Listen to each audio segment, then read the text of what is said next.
Well, hello and welcome back, my Bottle Language buddies. My name is Jesus Enrique Rosas. I'm the Bottle Language guy, and welcome to episode number 116 of the Jesus Enrique Rosas Show. We're live through YouTube, Rumble, I think. Rumble hasn't... Rumble? What happened to Rumble? Okay, yeah, we're live through Rumble as well. And on X, remember that the easiest way to support my channel is very easy. Like and subscribe and send this to your family and friends and your dog. Dogs love my shows. Cats as well. Just show this to your pets. They will agree with my point. They exercise critical thinking as well. Without further ado, we're going to review the topics for today so you know what to expect. First of all, Trump was right about everything, about the Epstein Files being a hoax. How so? You might be asking. We're going to address that. Peter Attia, I made a video about him yesterday, and he already answered the allegations, and it's worse. You thought that it couldn't get worse? It got worse. We got another batch of things that have happened with the Epstein Files. Your favorite, and say personalities are all in there, and it's it's a train wreck to watch. There's another clip of Jeffrey Epstein being asked if he is the devil or something like that. We could analyze the body language on that one. We got a video of Jeffrey Epstein survivor, which, well, of course, we want justice for every single victim of Jeffrey Epstein, but sometimes this raises more questions than answers. We're going to be addressing this as well. We have, all right, we need to take a look at who shot Alex Petty, and this is going to be a bit ironic, not gonna lie, if you don't know already. New York is having buyer's remorse from Sohram Mamdani, especially in the trash department. More Epstein stuff, in this case with Sarah Ferguson, and I don't know, I think that Sarah felt that she was falling behind Andrew in the creepy department, and, well, to say those emails that have just surfaced, just put her, like, head-to-head with Andrew. Also, we have, the Royal Rogue usually is about the British monarchy and the non-British royals as well, but this... there seems to be something rotten, not in Denmark, but in Norway. We needed to address that as well. That is going to be interesting. The Grammys, which I absolutely paid no attention to since 1989 when they snubbed Metallica. Yeah, I haven't forgotten about that, and I will mention that again. Had their night, and of course, there's artists use it to push their messages. How cute. But I'm going to address that as well. And speaking of entertainment, well, you know that it's not only Netflix who makes this race swapping. Also, there's, let's say, I wouldn't call it a controversy anymore. This is a marketing scheme, but we are going to address that as well. So we are ready to begin. Not before... reminding that this is 100% live. I am right here. I am keeping an eye on your comments right there. So just keep your comments respectful. If you disagree with something, just write it down. Write it. Reply in the comments if you disagree. If you're respectful, you're polite. My lovely mods are not going to nuke you into orbit because, yeah, that's why my lovely mods are there. So we are about to begin. We should begin with this one. Why not? Let's talk about Trump, and let's talk about the elephant in the room, in which you remember that Trump mentioned repeatedly that the Epstein Files was a hoax. The whole Epstein thing was a hoax by the Democrats, and people are realizing that he was right. And you might be asking, what do you mean, Jesus? You're saying that the Epstein Files are all fake, that they are a fabrication? Well, not exactly, but we need to address a couple of things here to understand why the Epstein Files are actually something fabricated by the Democrats to take down not only Trump, but a lot of people as well. And yes, I'm going to mention a couple things here. Shout out to Captive Bremer, who in fact, let's say the sentence, Trump has been totally vindicated on calling the Epstein Files a hoax. I just added something. That's going to be my point. The problem is that half of the population can't even process what a hoax is, let alone identify one. Programming by the legacy media goes a long way with those who can't think by themselves simply because they lack the capacity for it. So what is exactly a hoax? A hoax is, and this is the last tidbit that I'm going to share with you, because even Sky News is replying to themselves saying that being mentioned in the Epstein Files is not a sign of wrongdoing. You don't say. You mean to tell me that all the people mentioned in the Epstein Files, every single one of them, up to the last one, the one who got, I don't know, who got Jeffrey Epstein here is not a PDF file as well? That's what you're telling me? And yes, Sean Fitzgerald says that Alan Dershowitz, Epstein's attorney, was laughed out of town for saying that the release is dangerous because people would just start attacking everyone mentioned but not implicated. That is key to this. Now that is happening, the media is trying to reel this back in as quick as possible. A-plus comedy. What is happening with this? We need to, say, go back in time a bit, up to 2006. I believe that was the date when Jeffrey Epstein was first arrested. He was finally convicted on 2008 for soliciting and procuring underage prostitution.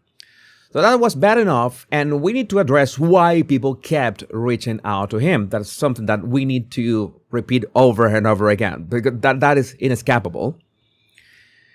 But the thing is, it is interesting that there was this uptick of reports of what Epstein had done, or more precisely, who had hanged out with Epstein after 2015. And I'm going to ask you, because I have the brightest and most brilliant and smartest audience. What do you think it was from 2015? There was this uptick of, let's say, reports. Yes, it seems that some people out there were not happy that certain orange man was running for president, and they were, let's say, trying to take him down in many ways. And we saw that in many pictures, such as both Hillary Clinton herself and Oprah, and even Whoopi Goldberg, who used to love Donald Trump, and all of a sudden, well, Hillary Clinton is understandable. They were like opponents back in the day, back in 2015. But it's let's say, how do I say this? It was a switch. And all of a sudden we got all these reports. And I'm not saying that Trump was the one, let's say, falsely accused with this, but the problem is that you have seen the internet in the past couple days. You have seen it on YouTube, you have seen it on Instagram, you have seen it on Facebook, on X, everywhere. And everyone has their own narrative, the one that brings the most clicks to their audience. And everybody has a certain audience. I try to have the audience that, let's try to analyze this and from a critical thinking point of view. Let's try to apply our gray matter to this. And how does this work? Because this works in the sense that you have every single tip sent by every single schizophrenic or drug addict or crazy or anybody with a mental issue. Some of those tips are legit, of course. And some of those were from drug addicts, deranged people, schizos, you name it. And the problem that when you release all that, you're releasing everything, including, but not limited to, what has been reported from 2015 up to this point. And all those reports are like smear campaigns that are baseless. And I already explained that in previous analysis in which, okay, yeah, you need to, okay, write it down. The FBI has to write everything down. It has to, like, say, okay, noted. I understand that there's this, that Trump killed somebody and buried the body on his golf course, a golf course that did not exist until 10 years later, but okay, I will write it down. But then people are omitting on purpose the fine print, are omitting, of course, this witness, quote unquote, is not reliable. And they're just going with that. And I think that Trump doesn't care for the most part, up to some extent, which, yeah, I will talk about Trevor Noah in a minute. But the problem is that so many people whose names are in those emails, in those files, and were just by association. It means that you're gonna, since you are mentioned 2 or 3 times, you're going to be just guilty by association. You're automatically a PDF file. I mean, we're gonna see also today that there's a bit of a difference between being mentioned 2 or 3 times and 2,000 times. Yeah, I told you that we were gonna talk about Norway and Peter Attia as well. But it's like, I'm going to tell you, this is the kind of, let's say, examples that we can make. I don't know if you know about this guy, Sneeko, but he's a very, very popular streamer for Generation Z. And he was asking Piers Morgan on X, why the F would you go to that island, Piers Morgan? And yeah, Piers Morgan has a picture with Ghislaine Maxwell. Doesn't mean that he has gone to the island. And in fact, Piers Morgan reposted Sneeko and told him, delete this defamatory lie or I will sue you. At the time of this live stream, this post from Sneeko has 9 million views, must have 10 million views by this point. So yeah, this is the kind of things that I am not a fan of Piers Morgan, but I will defend Piers Morgan's right to sue anybody he wants for defamation, just because he took a picture with the wrong person. And again, you cannot judge somebody because you simply appear. Your email is in the Epstein Files, more on that in a minute, or because you took a picture next to Ghislaine Maxwell. That's not how it works, because precisely Jeffrey Epstein made sure to hang out with very powerful people most of the time, and these people were just taking pictures. And Ghislaine was, that was his right-hand woman, I think. We could call that way. His right-hand man, a woman in this case. And just because Piers Morgan has a picture with Ghislaine Maxwell, it doesn't mean that he went to the island, and much less that he did anything illicit or illegal. We need to be realistic here. But what brings clicks? And Sneeko knows that. Baseless accusations. This is not a vague accusation. This is an implying by a question that Piers Morgan went to the island. It's implied that it was Jeffrey Epstein's island. And it's like this. Say that you can get even more specific like this. Like Trevor Noah in the Grammys. He basically said that Donald Trump went to the Jeffrey Epstein's island, which basically never happened. Let's play this. That is a Grammy that every artist wants, almost as much as Trump wants Greenland, which makes sense. I mean, because Epstein's island is gone, he needs a new one to hang out with Bill Clinton. So, I told you it's my last year. What are you going to do about it?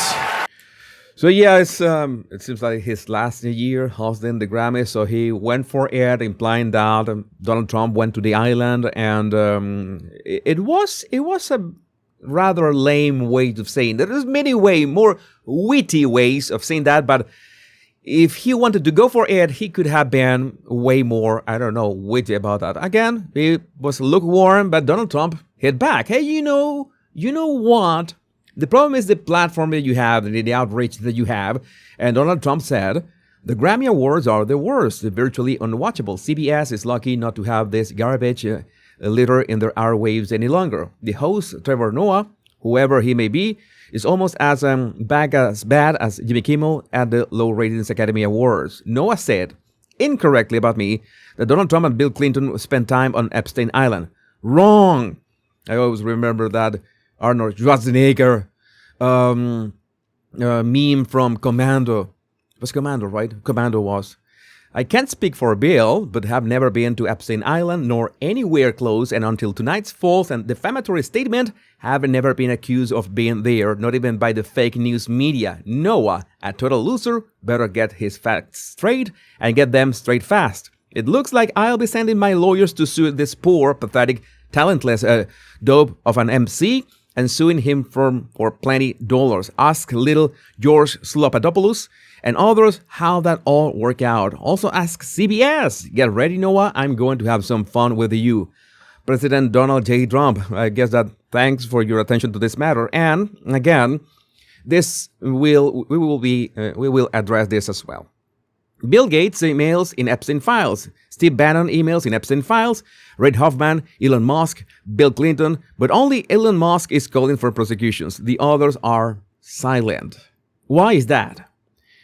Were they silence? Or, there's a lot on it. And we don't have even 50% of the Epstein Files. And the problem is that there's a lot of stuff in there that was inflated in the, let's say that under this administration. Then can you imagine how many things, how much the Democrats could have inflated that under the Biden administration? I mean, you didn't have to do anything. You just have to hire a hobo from the street and tell him to, I don't know, call the FBI line and leave a tip about, I've seen Donald Trump doing some kind of cartwheels at Jeffrey Epstein New York City mansion. And that's it. That you have a tip about Donald Trump hanging out with Jeffrey Epstein. Doesn't mean that the thing is real. You have to spark an investigation. But as I explain later, you need more than one tip on, or more than one connection to an event happening so the FBI can correctly allocate resources. And if this is made up, then when Donald Trump said this is a Democrat-crafted hoax, then basically a lot of the stuff of this is a hoax that was inflated under Democrats.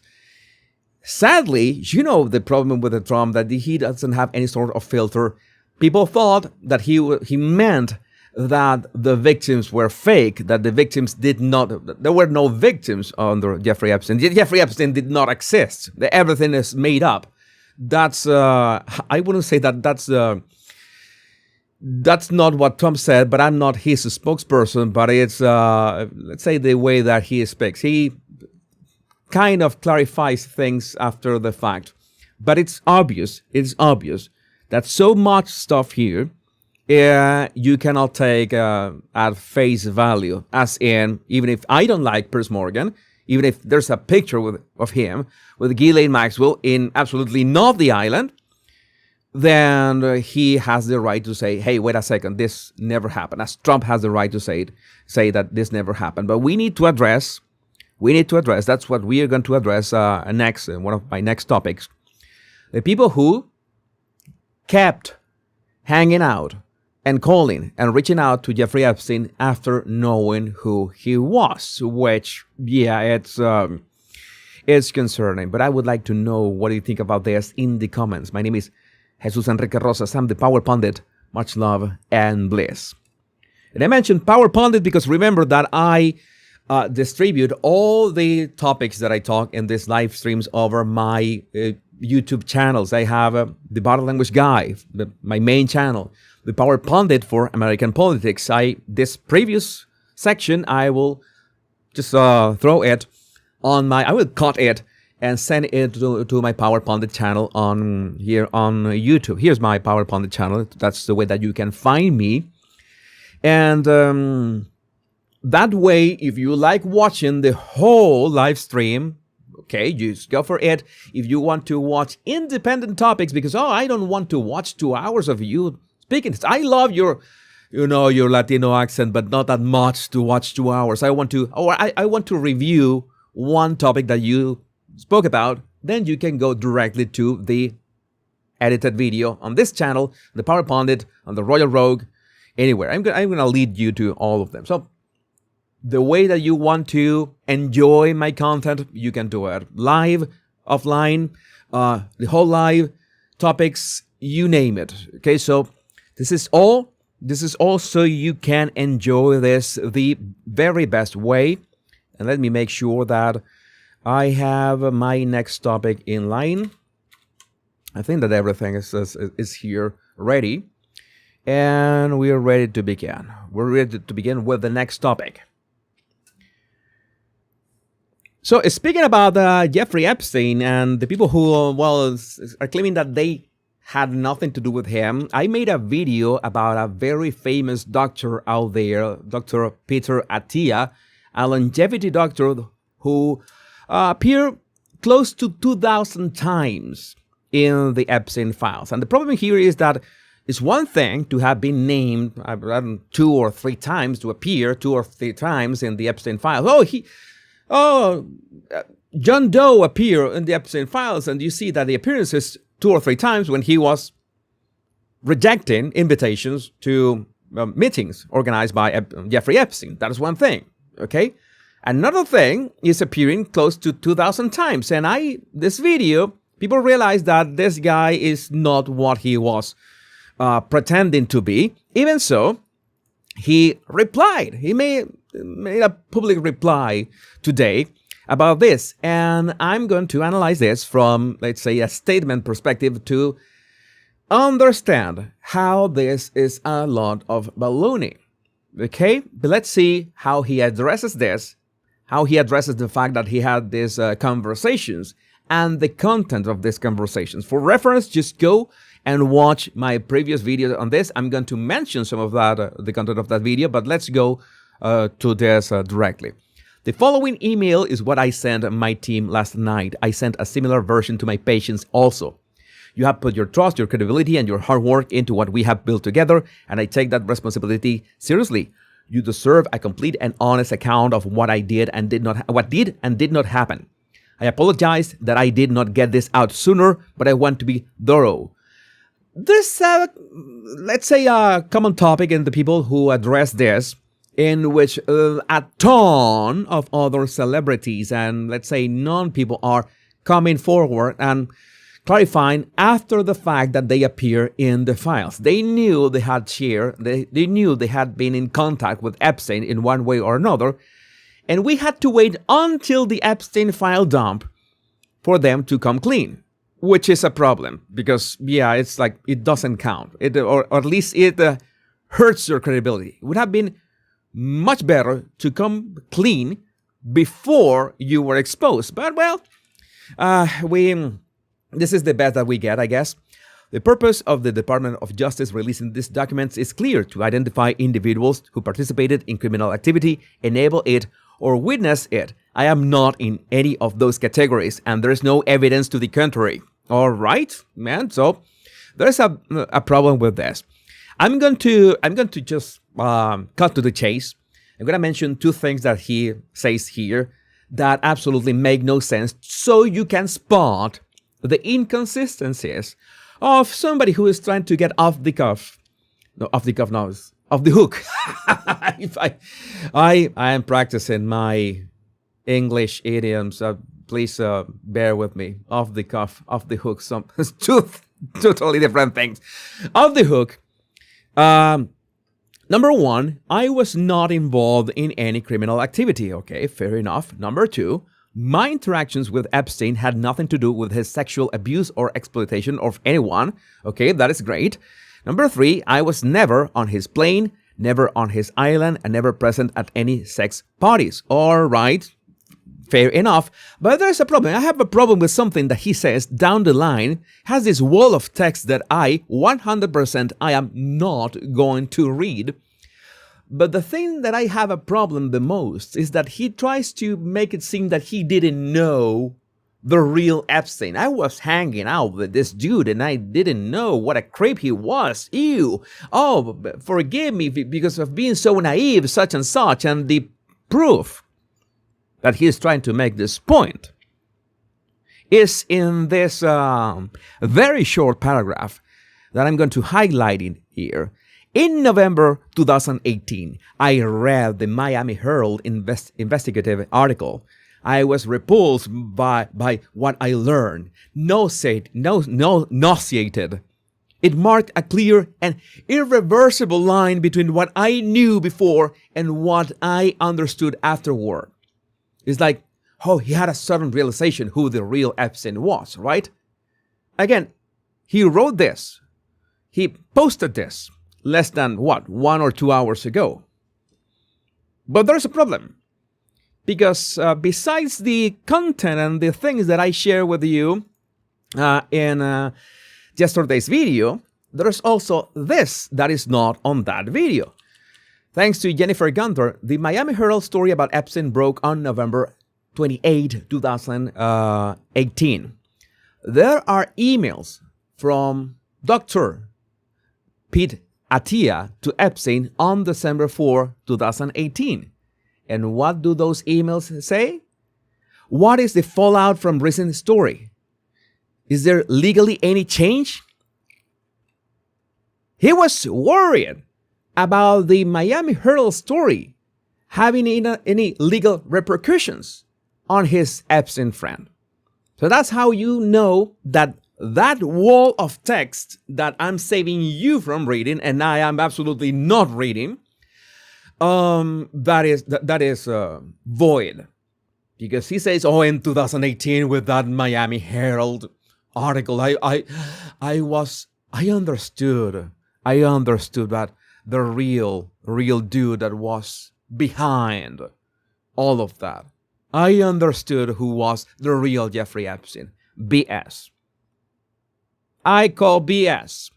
You literally knew because you were asking Jeffrey Epstein himself if that same article, that same expose had any repercussions on him. If he was in danger legally or anything. How about that? How about that? It's incredible, right?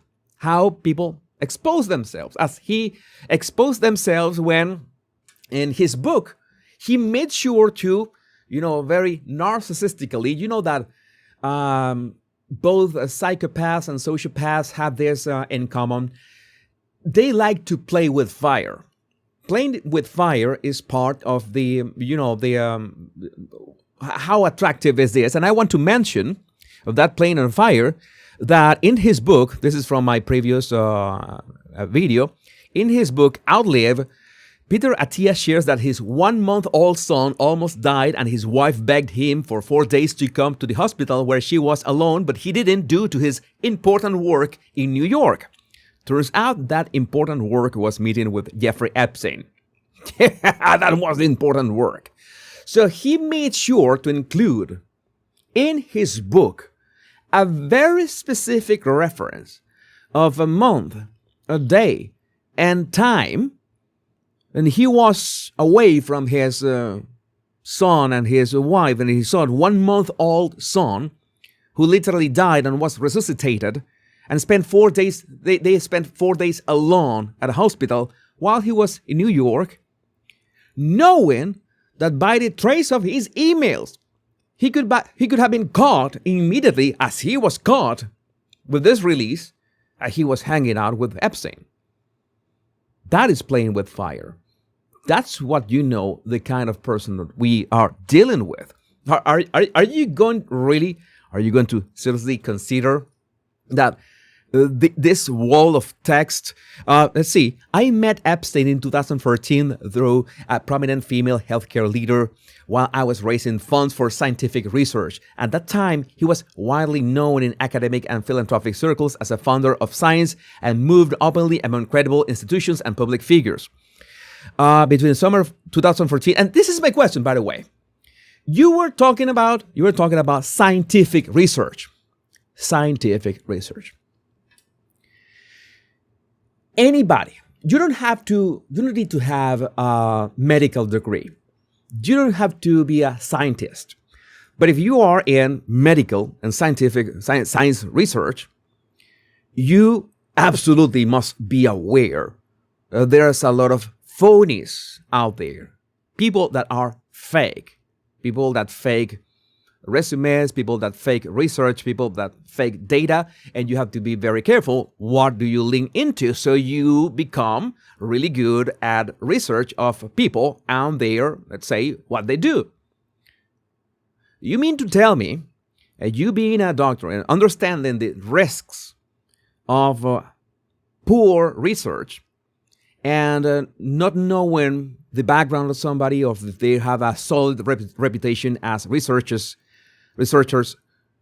you're not going to research anybody that you hang out with and the connections, especially if you're going to frequent them and especially if they have this liking to you. You're going to tell me that, I don't know, you, how to say it? He says this. Shortly after we met, I asked him directly about his 2008 conviction. He characterized it as prostitution-related charges.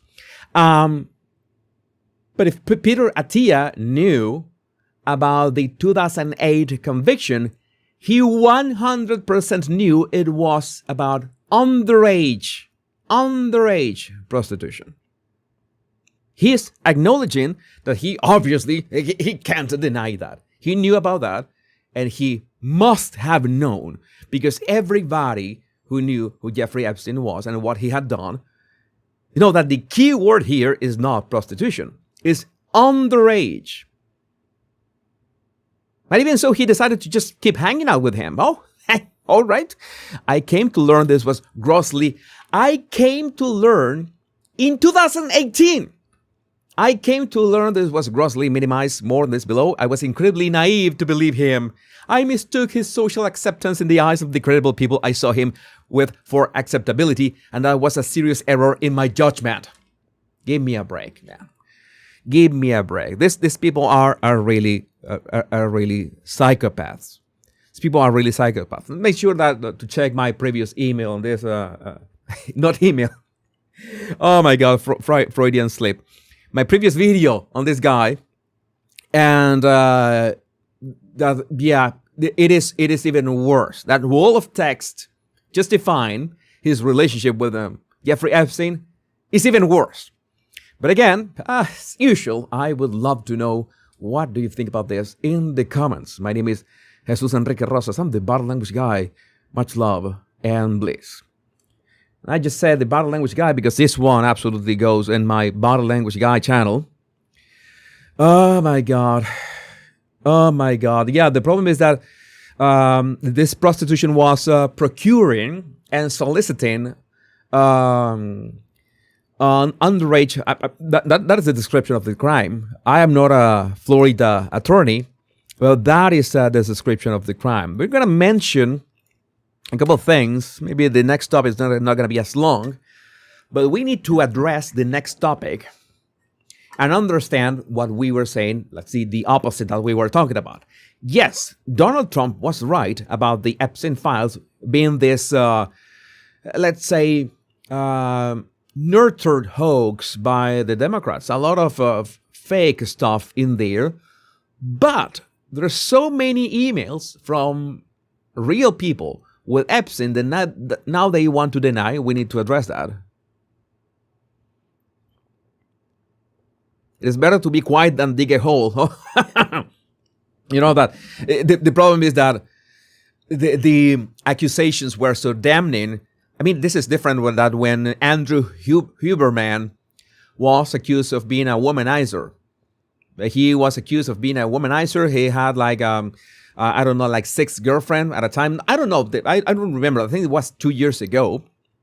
And Huberman decided to not say absolutely anything about that. He acted like it never happened. And of course, you know how our news, 2 weeks later, nobody was talking about that anymore. I mean, he is, I mean, that's the other thing that people are saying. Okay, maybe Peter Attia has this very poor judgment, but it doesn't mean that maybe the guy is good at what he does. I don't know. It's like I cannot be a hypocrite. I cannot be a hypocrite Because I have told you many times that if somebody is going to perform surgery in you, what is most important to you? That they are good guys or they are good surgeons?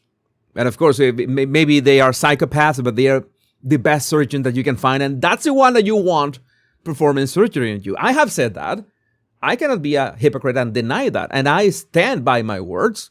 So maybe Peter Attia, with his, professional thing, still has is on point of stuff. That is the thing with critical thinking, because this is something that is let's say both emotional and rational maturity, in which the guy can be a complete asshole. His legacy is absolutely tainted by hanging out with Jeffrey Epstein.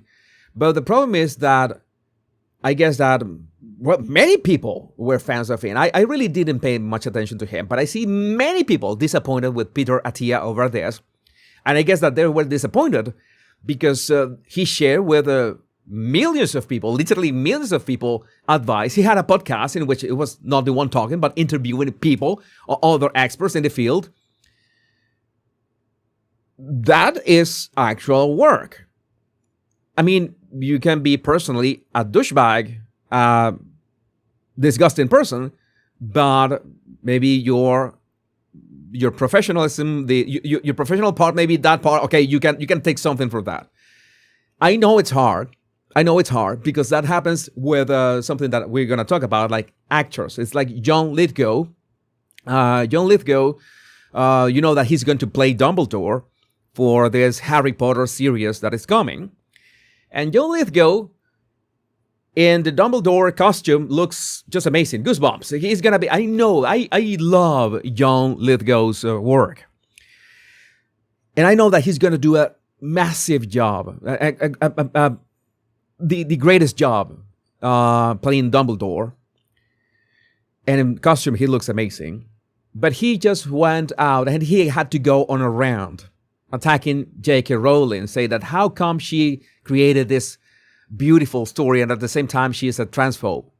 And I said, no, please, not John Lithgow as well. Not John Lithgow as well. This shouldn't be happening. Why? But he's got the right to express himself. He's got the right to express himself. And again, I have the right to disagree with him on his stance about this thing, trans people, for example. And his stance on J.K. Rowling. I think that J.K. Rowling is based on that regard, because at the same time, I disagree with J.K. Rowling on immigration. Look it up. J.K. Rowling's stance on immigration. But I can separate John Lithgow's acting legacy from what his stance, as I need to acknowledge Robert De Niro's acting legacy from his Trump derangement syndrome. I need to separate them both.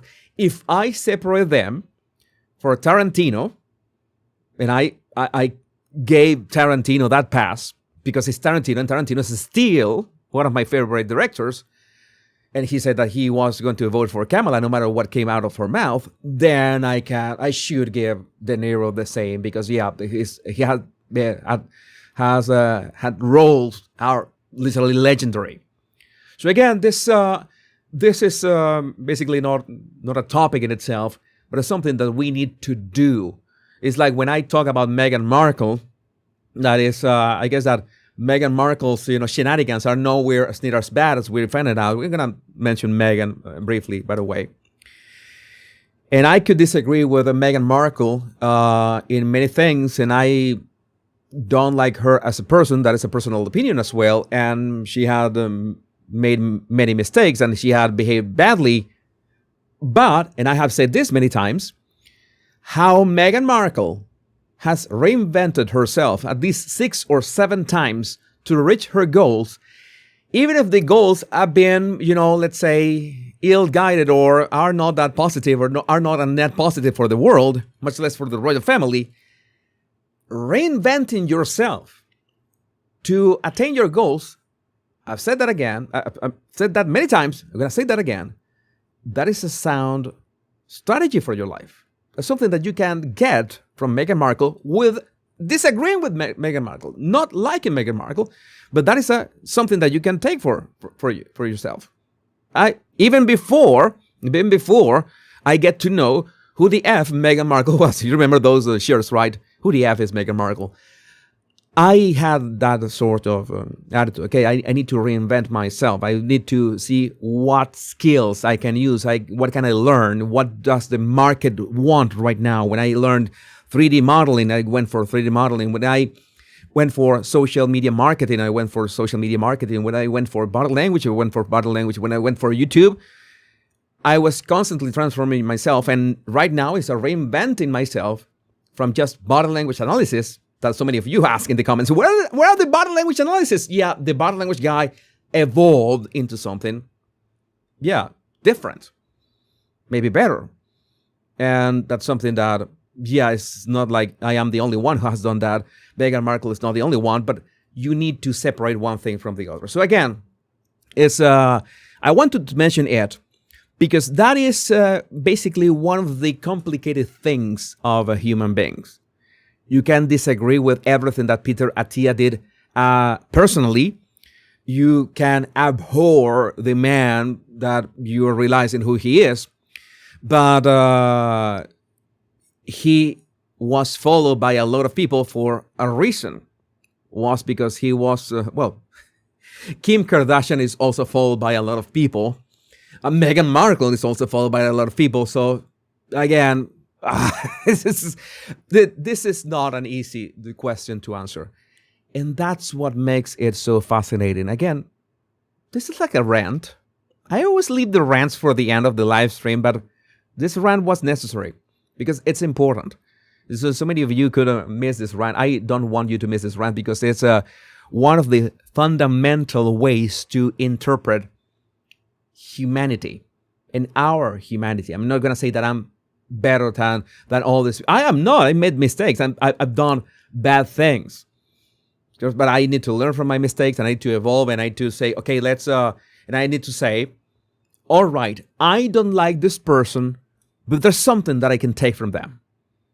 That is the attitude that we could have. That is, there's also this point. You are unethical in one arena, you will be unethical in multiple arenas, but you can be you can be a despicable human being, but excel at somebody that is that benefits a lot of people. That can happen. I could make a lot of examples of that. Maybe at some point I will do a topic about that. That is an interesting topic.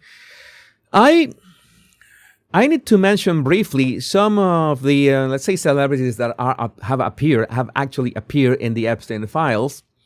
And let's say the part of this that this is not a hoax, but there's are actual emails. The judgment would be to what extent these people were implicated in actual crimes. And again, actual crimes means that they did something illegal. And we need to make a distinction between, okay, they did something illegal, they were caught, they were prosecuted, and they were convicted. And just being a trash person. Because many people are trash people, right? Trash persons, but they are not prosecuted or do anything illegal per se, but they're just trash people. That's when you have to exercise judgment. Do you want to hang out with this kind of people, even if they haven't been convicted of anything? But the problem is that many of these interactions, for example, were from, in this case, George Clooney in multiple Epstein emails. In 2014, Clooney was in Copenhagen, where Epstein appears to visit him. They're saying, now I know Copenhagen has interest in girls. All right, Clooney's name appears numerous times in Epstein emails. Once again, all the biggest Trump haters were best friends with Jeffrey Epstein. And I have to make it clear again, not because you appear on the Epstein emails, it means that you immediately did something illegal. Again, you could see from the emails between Peter Attia and Jeffrey Epstein That it doesn't look like he did something strictly illegal. Creepy, yes. Disgusting, yes. That it's gonna be very hard for him to recover his reputation, his career, yes, but not exactly illegal. But you can opt to not follow his advice anymore or keep following his advice. It is your decision. But this is how I say, this is not as a clear cut sometimes. Sometimes it is. I mean, maybe you can be right. You can be right if you're immoral in one thing or unethical in one thing, then you say, okay, I don't want to hang out with this person. To be fair, I have to say that I am like that. I mean, I have been like a lone wolf for so long, and I have been really careful. And I've noticed that from all my interactions with famous people and powerful people, I have gained basically nothing. I thank I thank my surgeons to the algorithms of social media and being able to play with those algorithms and do my experiments.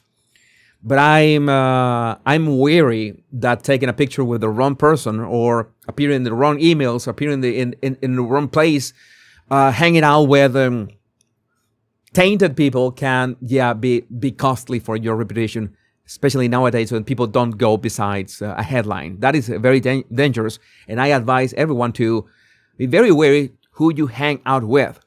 Like Bridget Fetasi says, the entire timeline is people in every industry explaining why they had a relationship with Jeffrey Epstein after he was a convicted rapist. We are in hell. Yeah, it's like, you remember this Brian Johnson. He is obsessed with don't die and living forever.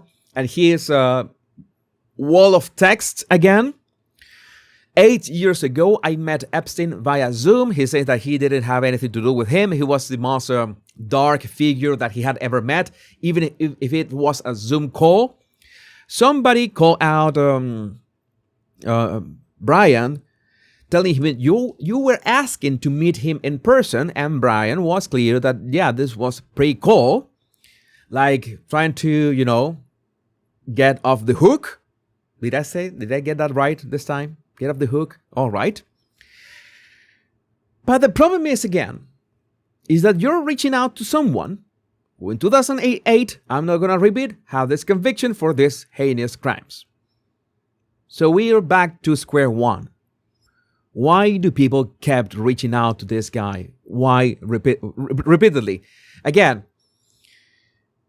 this is not to justify anybody, because people have to know the consequences of their actions. And as Elon Musk has to acknowledge that he wrote an email to Jeffrey Epstein saying, I want to know what day are your wildest parties. Elon Musk said that. Elon Musk has stated, I never went to any party, but he has to acknowledge that he at some point was interested in one of the parties. And there was a back and forth with Jeffrey Epstein. He can't deny it. Okay, at some point, I really don't know if Jeffrey Epstein was maybe not that keen. I wouldn't imagine not being keen on having Elon Musk in your parties. But let's say that Elon Musk got lucky with this one and he didn't go to any physical, place with Jeffrey Epstein, but there were emails. There was an exchange. There was an intention. And Elon Musk 100% knew who Jeffrey Epstein was. That's the thing. Jeffrey Epstein was connected. Jeffrey Epstein knew everyone because that's what he had been doing for decades. Having this gigantic Rolodex of billionaires, of investors, of academics, of researchers, politicians in every single place, especially in high places, and making sure that everybody got what they wanted. So I guess that you need to be accountable for your actions. That is the moral of the story. As Angie G is asking Brian Johnson, why didn't you say this before any time in the last 8 years? Seems like damage control. Why is Brian Johnson releasing a wall of text now after he appeared on this batch of the Epstein Files. That's the problem. That's what destroys anyone's credibility. Not destroys, but at least, let's say, shaves off 50% of your credibility, which is a non-negligible amount. I'm just making a percentage from, out of thin air. But you can imagine that if somebody had any contact with Jeffrey Epstein and said nothing until it was found that they had any contact with Jeffrey Epstein in the first place, it doesn't look good. As you see that there's just rumors about the Jeffrey Epstein, the files are going to be exposed, not going to be exposed, they're going to be released, not going to be released, and you know that you have these email exchanges. Better not wait until that happens and come forward and go for it and say whatever was happening. It would be very different if nobody's talking about Jeffrey Epstein and all of a sudden it is released. Okay, maybe you should have said about that, but if everybody forgets about the topic, if everybody moves on with their lives, that's one thing. But if there's no way that Brian Johnson could have avoided the fact that people were talking about Jeffrey Epstein more and more, especially in the past couple of years. That was a fact. It was impossible to avoid that conversation. So, especially in the past year. So yeah, it's something that now you have to fire your public relations advisor. As more things, here's the founder of an adoption charity asking Epstein if he needed any new steaks for his island because he only had 2 left. I will be sending fresh muffins down with Karina. You currently have 2 steaks left on the island. Would you like new ones? Oh my God. You know that all this Pizzagate conspiracy of all this, it's not a conspiracy anymore. We're seeing that they were actually talking about pizza. They were talking about melted cheese. We're talking about hot dogs. I'm not going to elaborate. Maybe I could look for a dictionary of terms. But yeah, it was horrific what was going on with these people that kept reaching out to Jeffrey Epstein. I still have to write that article. Dr. Robert Trivers took $40,000 from Jeffrey Epstein and lied to experiment on children as young as 3 years old and pump them full of hormones and change and make them transgender. My God. Trivers also said of Epstein's assaults on underage girls, by the time they're 14 or 15, they're grown women, so I don't see the act as so heinous. All right.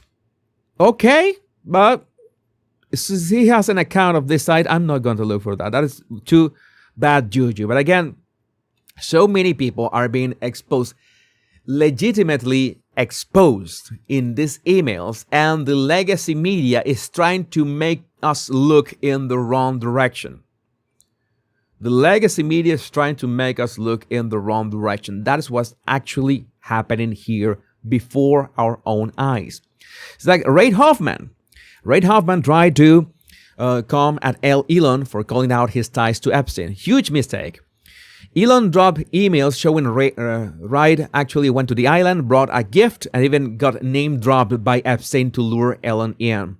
Elon never went, said no every time. Now, Reid's out there acting mad that anyone noticed, and he was nothing to use against Elon Musk. Again, this is the LinkedIn guy. What else we have here? And he was with this damage control, of course, after the fact again. Yes, interacting with Epstein post-conviction is something I deeply regret. I promise to continue calling for the full release of the Epstein Files. The victims deserve justice, and those responsible should be held accountable. Now, it is important to understand who this guy is. It's not just a LinkedIn guy.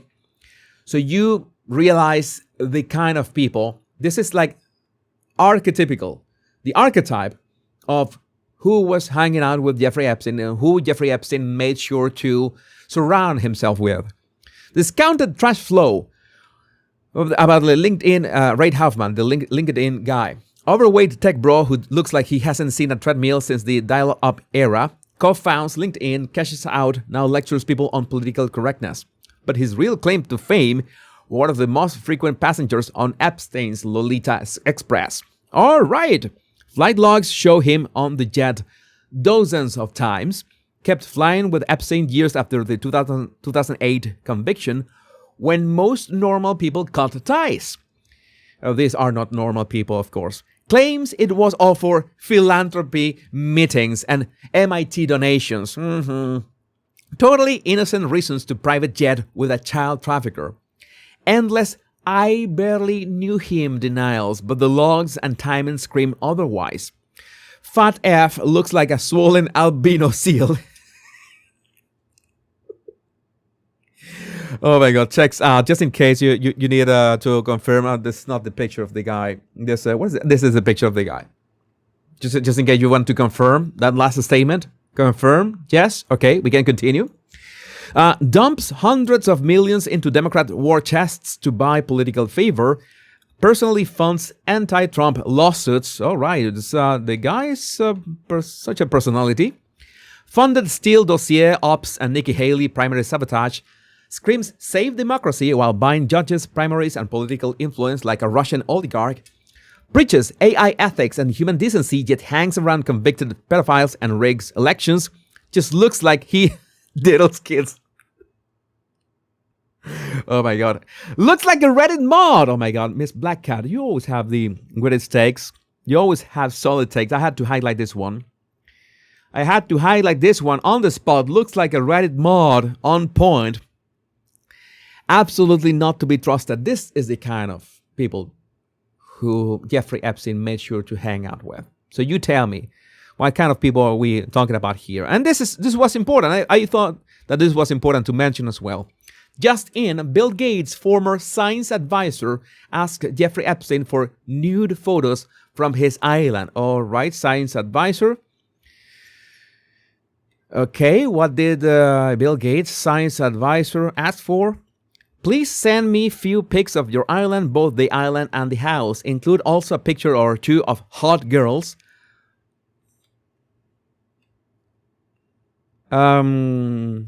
He had some preferences for the pictures of the hot girls on the island, and wink. This is it. Yeah, again, this is the kind of people that we're talking about.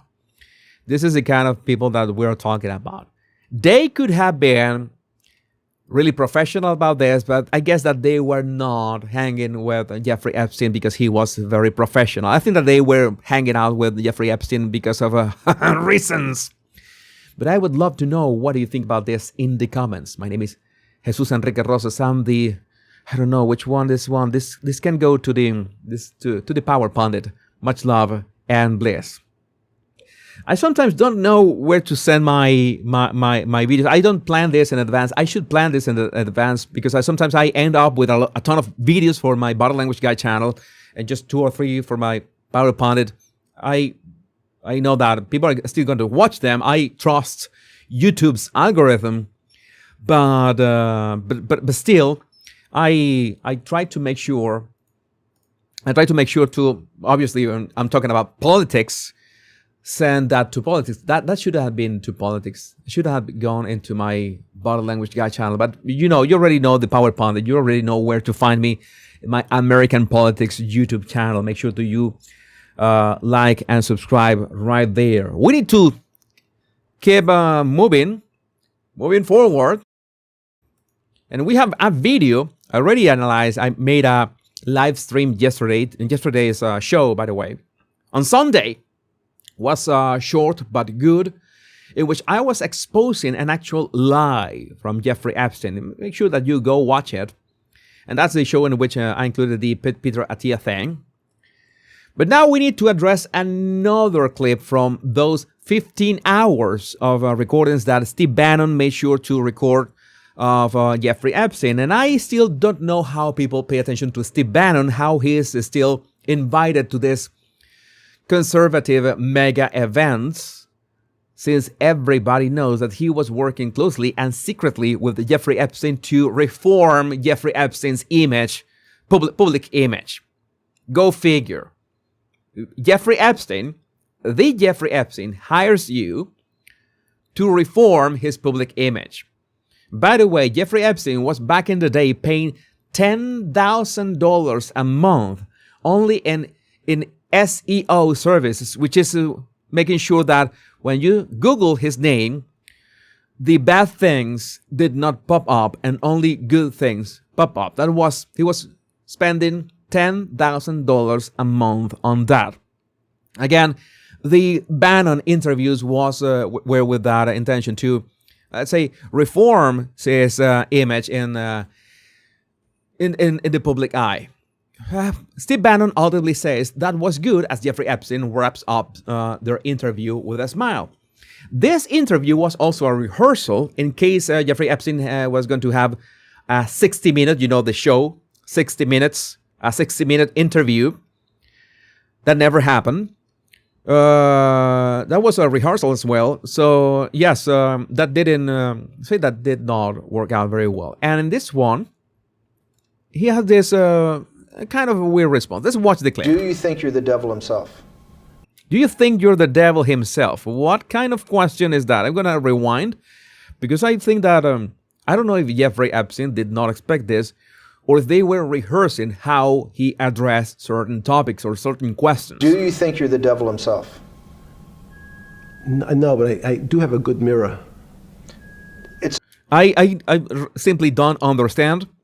There's, maybe you can help me, but the answer to that question, do you think you're the devil himself? No, but I do have a good mirror. Is some kind of symbolism I'm missing here or something, perhaps? It's a serious question. Do you think you're the devil himself? I don't know. Why would you say that? Because you have all the attributes. You're incredibly smart. You remember, the devil is somebody... As I told you in yesterday's video, Bannon was saying, "Oh, you're so incredible smart. You're this financial genius. You're all this." It was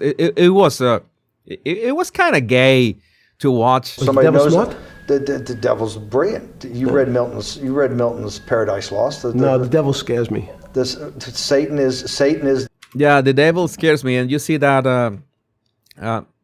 the Depressed light that Satan is. That you saw that? You saw that, right? I was not the only one. You know that you have been trained by yours truly. No, the devil scares me. Satan is. Yeah, the devil scares me. That's smirk. Smirk is the word that I was looking for. Smirk is the word that I was looking for, and he definitely had a very creepy smirk. The devil scares me. No, I think it's the opposite. I think the devil looks on you. The devil pays you a visit on your island and say, "What? Well, man, what is this? What?" Satan is at the number 1 or 2 archangel, and the reason he goes to hell and leads the rebellion is because he can't be the top guy. And his thing is, and we're pretending that Jeffrey Epstein did not know this. He used to have these conversations in which he could have all these connections between medical analogies with economy, with finances, with philosophy and everything. And do you really think that Jeffrey Epstein needed this explained to him? I think that was kind of silly. Is because he can't be the top guy. And his thing is, I'd rather reign in hell than serve in heaven. I saw that in a movie once called American Dharma. I don't remember who said it. Okay? We have to go. Okay, good. Okay. So that was the end of the 15 hours of an interview with this guy. Again, I still can't possibly understand how so many people decided to hang out with him after the fact, after the conviction. One thing is for certain. This is the kind of efforts that he took, no matter what, no matter how much he had to pay anybody, to make sure that his digital footprint of what he had done back in the day would be erased, would be reformed. I think that he was looking to, I noticed, and now that I remember my analysis from yesterday, is that Bannon was trying to frame it like he was instrumental, like Jeffrey Epstein was instrumental in containing the 2008 financial crisis. There were all these world leaders from Russia, from China, from everywhere, calling Jeffrey Epstein. By the way, Hugo Chavez, was heavily involved with Jeffrey Epstein as well. He appeared in the emails. I need to, maybe I will talk about that tomorrow. I didn't have time to dig into it. I don't want to go crazy with the Venezuela topic. There's a lot to say about the Venezuela topic, but I think I can delay Chavez and Epstein topic a couple of days. They're dead. I don't think nothing is gonna change much because of that fact. So, but again, it's like he tried to frame himself as this savior. And notice how Bannon asks about, do you think that you're the devil? You think that you want to be the top dog because that's what the devil wanted to be. I wanted to be the most notorious guy in this hierarchy of archangels. You think that Jeffrey Epstein had this kind of God complex, perhaps? I could say that I have not analyzed. I haven't been able to analyze him because you need footage. You would need interviews. It would be convenient if we had the 15 hours of footage of those Bannon interviews. But at the moment, I think that the guy was the most important thing that Jeffrey Epstein had. I want to elaborate on it. Is that he had enough knowledge of finances to make non-financial people say, okay, this guy knows what he's talking about. He had enough knowledge of finances, but he combined it with that uncanny ability to charm people and to, I don't know what is the word for this. I think charm people would be the name. I mean, you could say that, yeah, he looks like a creep. People would say, oh, even through a Zoom call, I could notice that he was, but it is obvious for all the connections that he had and how all those connections kept looking for him repeatedly after all those years was for some reason. And you could say, you could tell me, oh, but he didn't need to be charming because he was providing a service. He was providing girls for all these people. And I would tell you that is a possibility, but we can't jump to the conclusion that every single person that hang out with Jeffrey Epstein was in there for the girls. Because some people 100% were there because they knew that Jeffrey Epstein was the one, for example, someone, and this happened a lot with him. He had the power to give researchers and connect researchers with people who could fund those research. That research. That's one thing. Again, the other thing, the sex parties were a nice add-on. It was like a nice perk of those exchanges.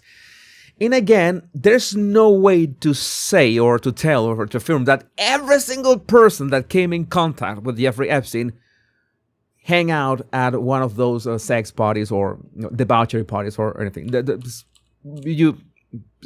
cannot be proven. You can say investigate one clue after another. Those tips, even the deranged tips, girls buried under Trump's golf course that did not exist until 10 years after the facts. You investigate what you need to investigate and find out who was behind this. Now, having said that, in regards to the discussion of, I see people saying that there was actually no client list. And I told you that 2 days ago. Again, I think there had no need to be a client list because for Epstein, it was not clients. For Epstein, it was friends. And he wasn't, that's another thing. I saw a very valid question on X. How could this guy just keep emailing all these people all day And that was his job.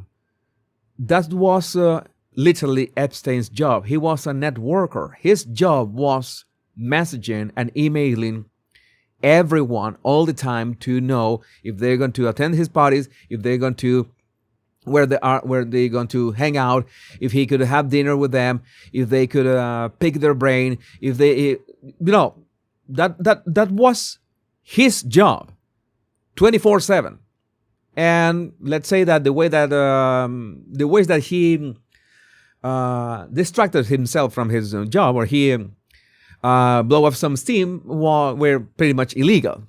But that's what he did. And that's why all these people keep reaching out to him. I am absolutely not endorsing any of the behaviors of these people, but it's how to say this? It's like a double explanation. Some people obviously were there for the sex, and some people were there for the power, and some people were there for both things. We could write a song that is catchy for a song. We could write a song about Epstein, but that would be way too much bad juju for me. I'm gonna skip on that one. But I would like to know what you think about this in the comments.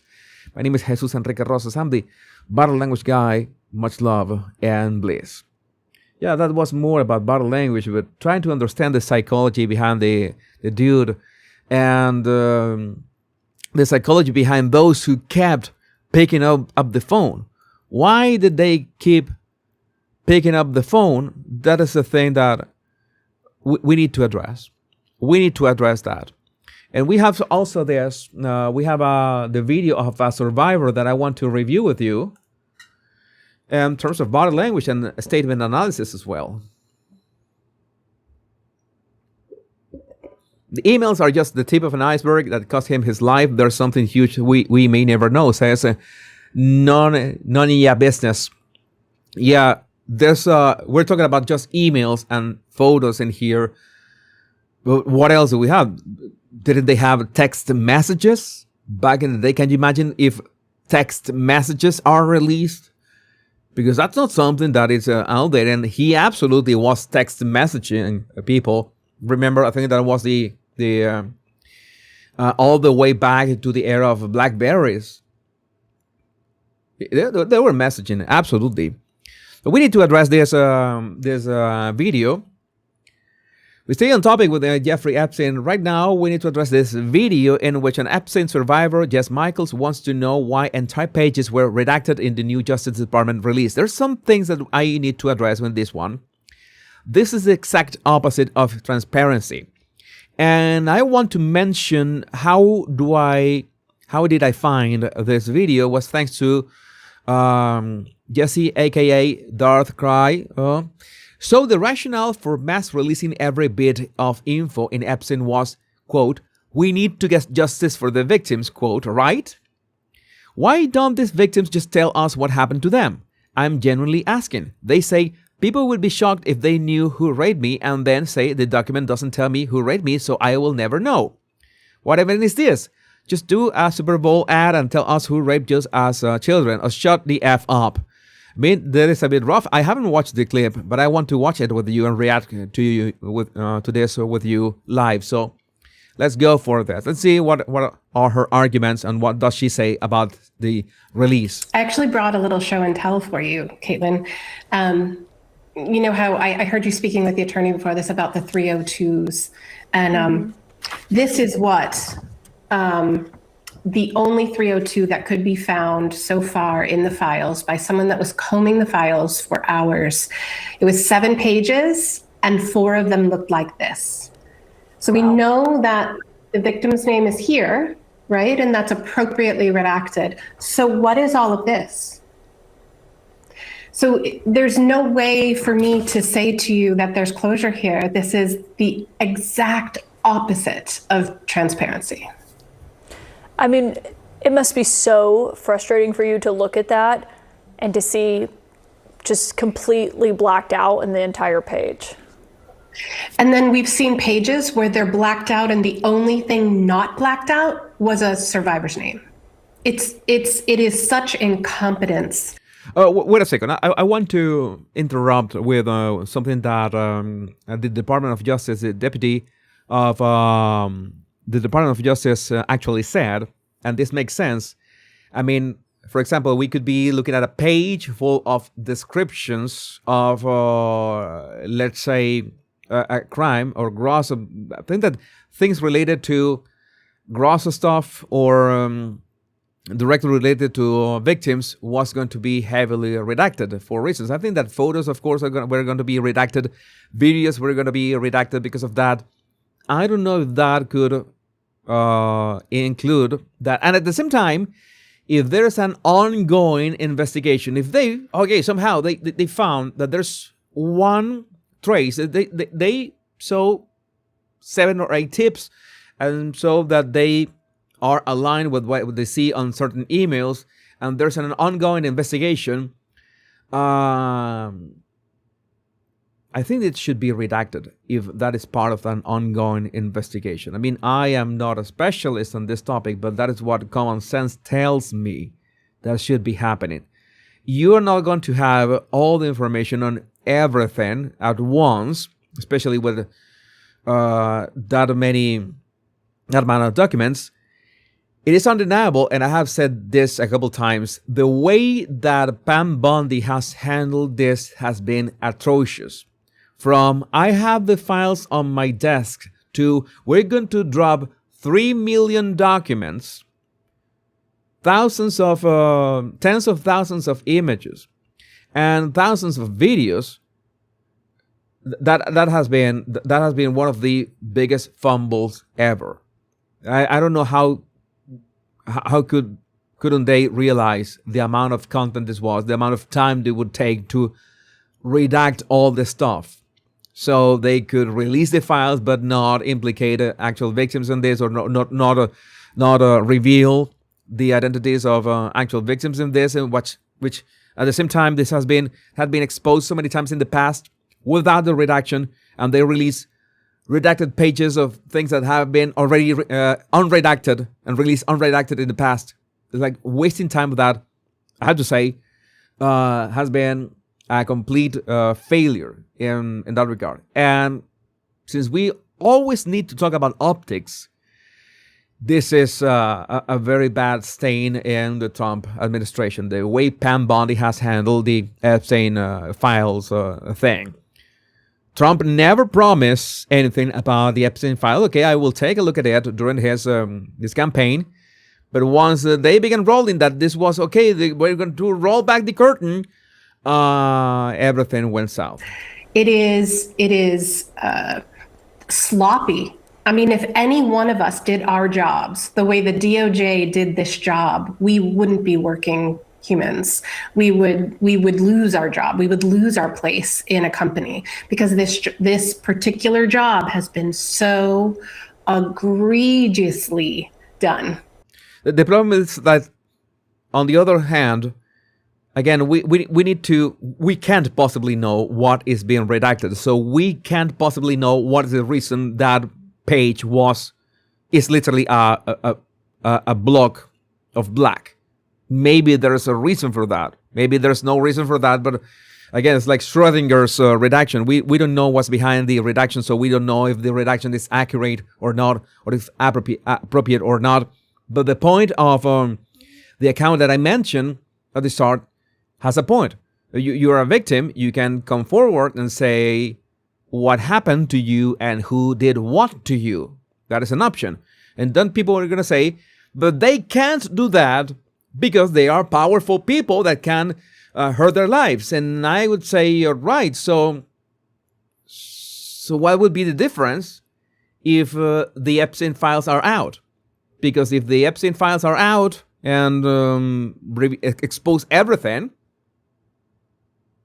I don't know. I'm trying to follow my thinking here. You know that I also use this shows to think like on the spot about this, and to figure out the logic behind this. And I can understand somebody who is frustrated. I want everything to be exposed, but again, if I wanted my attacker to be exposed, and you had proof that you were attacked, and you had the receipts that you were attacked, and you could look for some kind of, I don't know, protection. Can you have some kind of witness protection? Isn't that a thing? And then somebody could tell me, oh, you cannot trust witness protection because everything is honest. It's like Marjorie Taylor Greene today, that she said that everyone is on it from every side of the political spectrum, and that is no. That is no. I should address that tweet later. But again, I see this, and I wouldn't say that she doesn't have a point. She does have a point. Transparency is required, and the way that Pam Bondi has handled this is atrocious. But you should be able to come forward. You should be able to, since the Trump administration is so hell-bent in bringing justice for the victims, then why aren't you, I don't know, coming forward and say it yourself? I don't know. Maybe I don't know what I'm talking about. That is a possibility as well. I can acknowledge that all the time. Maybe I don't know what I'm talking about. Horrifically done. If you had been at that press conference today at the Justice Department, what do you think you would have asked? I would have asked, then what's this? What is missing from this page? Because one of the things that he said was about the fact that there's no list of men, there's no treasure trove of men. Then what is this? Okay, wait a second. I have to disagree with that, because you're actually in the emails having a good idea of the men and how they interacted and in which way they're interacted. And we see the pizza references, and we see the requests for nude photos and stuff. There are implications. There are lists of men out there, and women as well, who attended parties, who attended events. So you can't just, this is what I disagree with. You can't just produce one sheet of paper or 3 sheets of paper so that they are just black and pretend that the other 2,099,000 sheets of paper don't have emails that have actually weighed and actually exposed people hanging out with Epstein and, well, basically just hanging out with him and nothing else. And that's another thing. That is another problem that we need to address.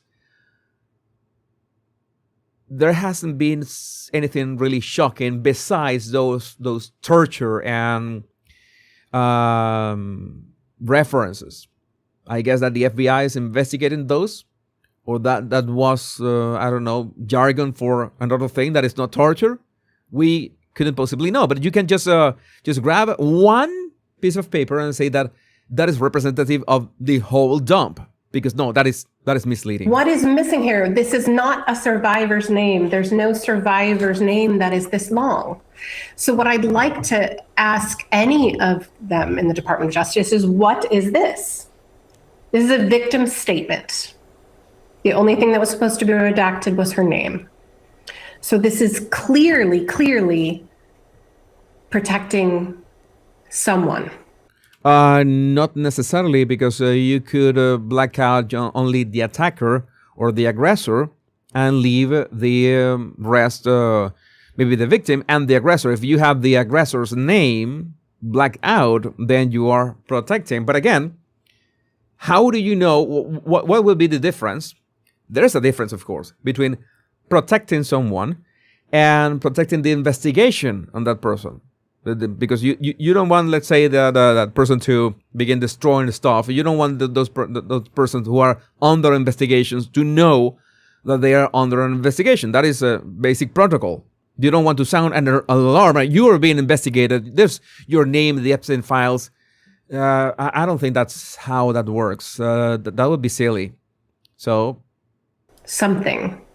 Because what would be in there would be, theoretically, and what we've seen from other 302s is that's when they interview someone who has filed a complaint, and that's their account of what happened to them. Exactly. And so to stand on that podium and say, well, there's no names here, and to hear for months now, there's nothing in this, there's no reason, but then there should be no reason to have a black page. She begins. She keeps mentioning the black page, and she keeps saying that there are no names, and both arguments are no validity. If there's nothing there, then what are you redacting? That's what I would have said to him. All right. I mean, I think that Caitlin realized that this was full of nothing. it's clear you don't think that they're complying with the law here. If, when they're supposed to release everything, you're getting pages that are entirely redacted. Yeah, I don't know how any American, I see in my comments all the time, people are like, oh, I feel so sad and sorry for you and all of the survivors. And I remind people, this isn't just about us. This is a Department of Justice that's showing the American people who they are. Right, but precisely if you could, let's say, get back at the Department of Justice by, as some people are saying, that the victims themselves have suggested, we're going to make our own client list, our own aggressor list, but we're not going to release it, which I simply don't understand. I simply don't understand that rationale. And everyone should be concerned about that. They are defying a clear law signed by the president, and it is now 41 days, and then they haven't even complied with the reasons for redaction. So there's not even anything that comes with this big black box that says why this was redacted. That deadline passed. Okay, you also want why it was redacted. I think that I wouldn't say that defeats the purpose of redaction, but I say that she initially had a point, but the problem is that the point kind of crumbles because when she said there are no names, no, there are certainly a lot of names out there, and that is the thing that at the same time people are having a bit of a, let's say, being, what is the word? Disappointed. Disappointed is the word. People are being disappointed with this because there's a lot of gross stuff in there, like the Peter Attia thing, but not necessarily illegal. There's a lot of disturbing, gross things that are going to destroy careers, but not necessarily prosecution worthy. That is another thing. So they're going to be where are the prosecutions? Where that Elon Musk is pushing for prosecutions, and people are asking again. Seriously, was no one else involved in this? I still find it hard to believe that all these women and girls were trafficked only for Epstein. And I want to collect all the references in which there were third parties implicated in this. I don't think that those third parties were only sent, a piece of cake and some photos of some girls. No, I think those third parties received stuff, not maybe in the sense of clients, but in the sense of, let's have this exchange. I give you this and you give me the other thing. Maybe it's not money, but an exchange of power. That would be still gross and illegal. But where are the references to that? Where are the concrete evidence that this point to that? By the way, today I think it was Dan Bongino's coming back to his podcast. I was trying to listen to him, and he was just saying that, okay, how great was the FBI doing right now? And I think that we need at least to, okay, I know that he can't talk about what he did back there, but it would be great if I'm going to check out afterwards what he said. He told us if there are active prosecutions, or active investigations, not prosecutions, investigations on any of these people of the Epstein case. That would be great. Let's see if he can just say, oh yeah, there are active investigations, or if Kash Patel can say that. That would be great. But I would like to know what do you think about this in the comments. My name is Jesus Enrique Rosas. I'm the Body Language Guy. Much love and bliss. Again, these topics have been a bit longer because I realize that they require talking about them, elaborating. I can sometimes lose track of the train of thought, precisely because I am trying to. But I basically, most of the time I'm on X all day long. This is not healthy, but at the same time something that I find fun. Okay, just being on X all day long, being replies, comments, angles, opinions. I find it important. Find it important to be able to, especially see people from all sides of these stories and all opinions, and try to not to dismiss them, even if they can disagree with me. If they don't have an argument, or if their argument is not sound, then I will simply discard it. But I sometimes don't have time to think, like when I did this pre-recorded videos, for example, that I spent 2 or 3 days thinking about this. Let's see the logic of this. No, I'm basically thinking on the fly with these live streams, and most of the time it works really well. Today, I would say that this topic, I was watching this, I was trying to acknowledge the point that this victim has, and I want every victim to have their how do you say that? Comeuppance? I don't know how to say that, but you know what? The victim to have their justice, to have justice. But at the same time, I can understand that you're pissed off with Pam Bondi. Okay, we could be aligned with that. That was very badly handled. But we needed to address the things for what they are. And there are names out there, already names out there. And there's also names that the people of other things. Let's switch from, I think that there's no more Epstein for today. Tell me there's no more Epstein. Oh, there's a couple more Epstein, but with the royals. Epstein with the royals, but right now this is a bit let's say more, how to say this, light and shorter, maybe shorter, most likely shorter. I need to address those ironies of destiny that can be really funny. Fate loves irony.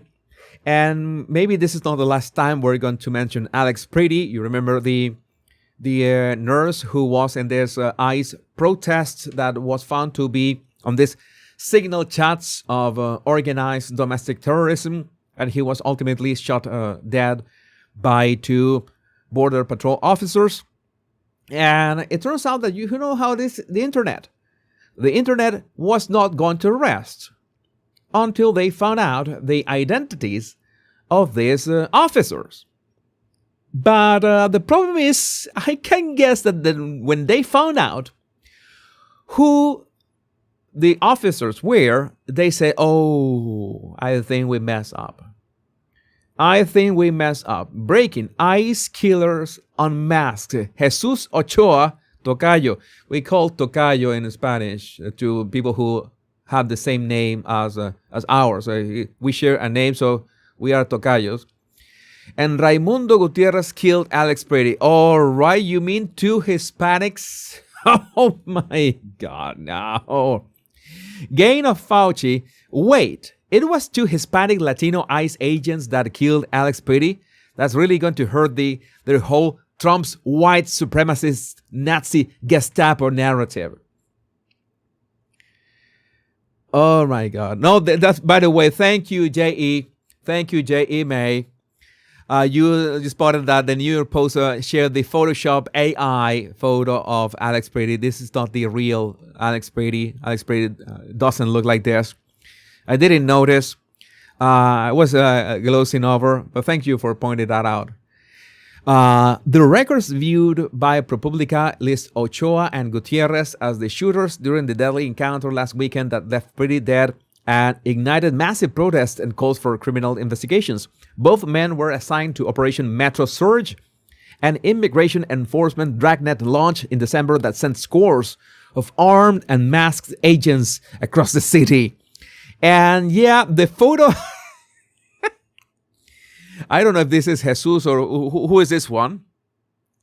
But the photo of one of them is making the rounds for Well, you can see reasons. And this is, I mean, the replies of this are amazing. Can I say something? Says Jared Rodriguez. Oh, people are talking about this. People are saying that, of course, there are also AI images of, this is Raimundo Gutierrez. This is Raimundo. This is not Jesus. This is Raimundo. AI images of Raimundo Gutierrez, let's say, enhance. Because if you can enhance Alex Pretty, well, let's enhance the officers as well. Here's Raimundo Gutierrez, the second agent to shoot Alex Pretty. And of course, there's also the joke. Let's put in on some smooth. I have said that this would sell like hotcakes. I never remember if it's sell like hotcakes, like pancakes or cupcakes. But it's gonna sell well if you write a smart novel, a border hit. Yeah, great idea. And jokes like this that I had to post. Alex Pretty probably should have been shot in his first encounter with ICE. But God in his infinite wisdom stayed at the hands of the ICE agents that day so that Jesus could shoot Pretty himself. Oh my God. I had to put that joke. I had to insert that joke. Not gonna apologize. Imagine being a quote-unquote legal observer, says Bad Hombre, and finding out in your afterlife that you were slayed by the prettiest, fiercest Enrique Iglesias-looking mofo on the force. Yeah, again, this hotcakes. This is we're gonna sell like hotcakes. Thanks, RP 3741. Thank you for that one. Again, this was just feeling for a bit in this topic. Just talking about a bit of I don't know where we're going to send this one. Just to make sure to comment what do you think about this. This was a crazy one. It's two topics here. They're gonna be quite fast. Like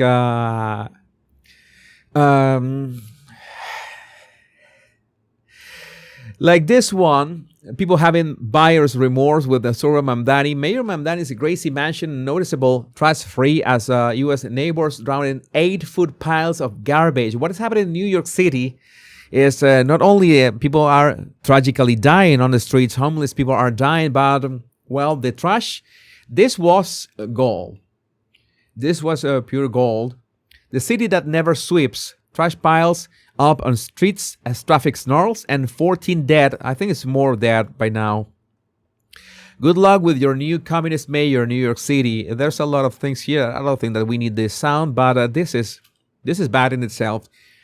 New mayor was sworn in New York City this month, and what do you have now? Well, piles of trash. What is happening? All right, this is happening. We have Sora Mamdani, which is, again, people are saying that well, his mother is on the Epstein Files, granted, but there's no proof that he is Jeffrey Epstein's son, as some people are claiming. And there are AI images out there, one that was shared by Alex Jones, no less, that you have to be careful because people are jumping to conclusions. Oh yeah, Sora Mamdani is Jeffrey Epstein's son. Jeffrey Epstein allegedly has a 15-year-old son or something like that. I haven't done any proper research about that. But no, it's not Sora Mamdani. Breaking: Mamdani supporters organized a protest outside the New York City mayor's mansion following claims that his mother, filmmaker Mira Nair, appeared in Epstein-related documents.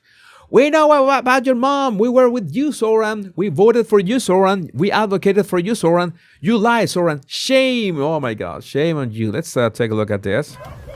That's right. We know about your mom. Now, listen. We was with you, Soran. We voted for you, Soran. We advocated for you, Soran. I thought that was Patrick Bet-David speaking. It sounds like Patrick Bet-David. I don't think this is PVD. We advocated for you. You ain't getting up and get up in there and lie to us. You lied, Soran. Shame, Soran. Shame! Shame!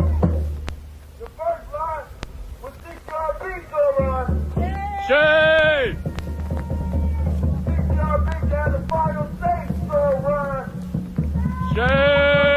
Well, there you have the heckling and then the stuff. And yeah, NYC residents are furious and demanding answers as garbage and filthy snow continue to pile up in the streets a full week after a snowstorm, with many wondering how it could possibly still look like this. Yeah, completely horrific. It's so wonderful. Third world country worthy. Good job, Soran. Good job. And good job for all those who voted for Soran Mamdani. You're getting what you wish for. Sorry for those who did not vote for Soran Mamdani, but you know how democracy is. You have to pay for the ones with Somali level IQ. All it took was one storm, and Mamdani transformed New York City into the slums of India in less than a week. My God. Trash day 6 days after the NYC snowstorm. Look at that. Can you? I can smell this video from here. I can smell this video. And also we have this. 14 people froze to death in New York this week because of this policy. Because Mayor-elect Mamdani says, this was back in the day, he's already mayor.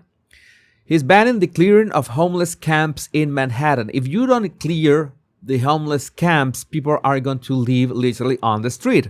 And no, camping on the street is by no means any way to survive a snowstorm.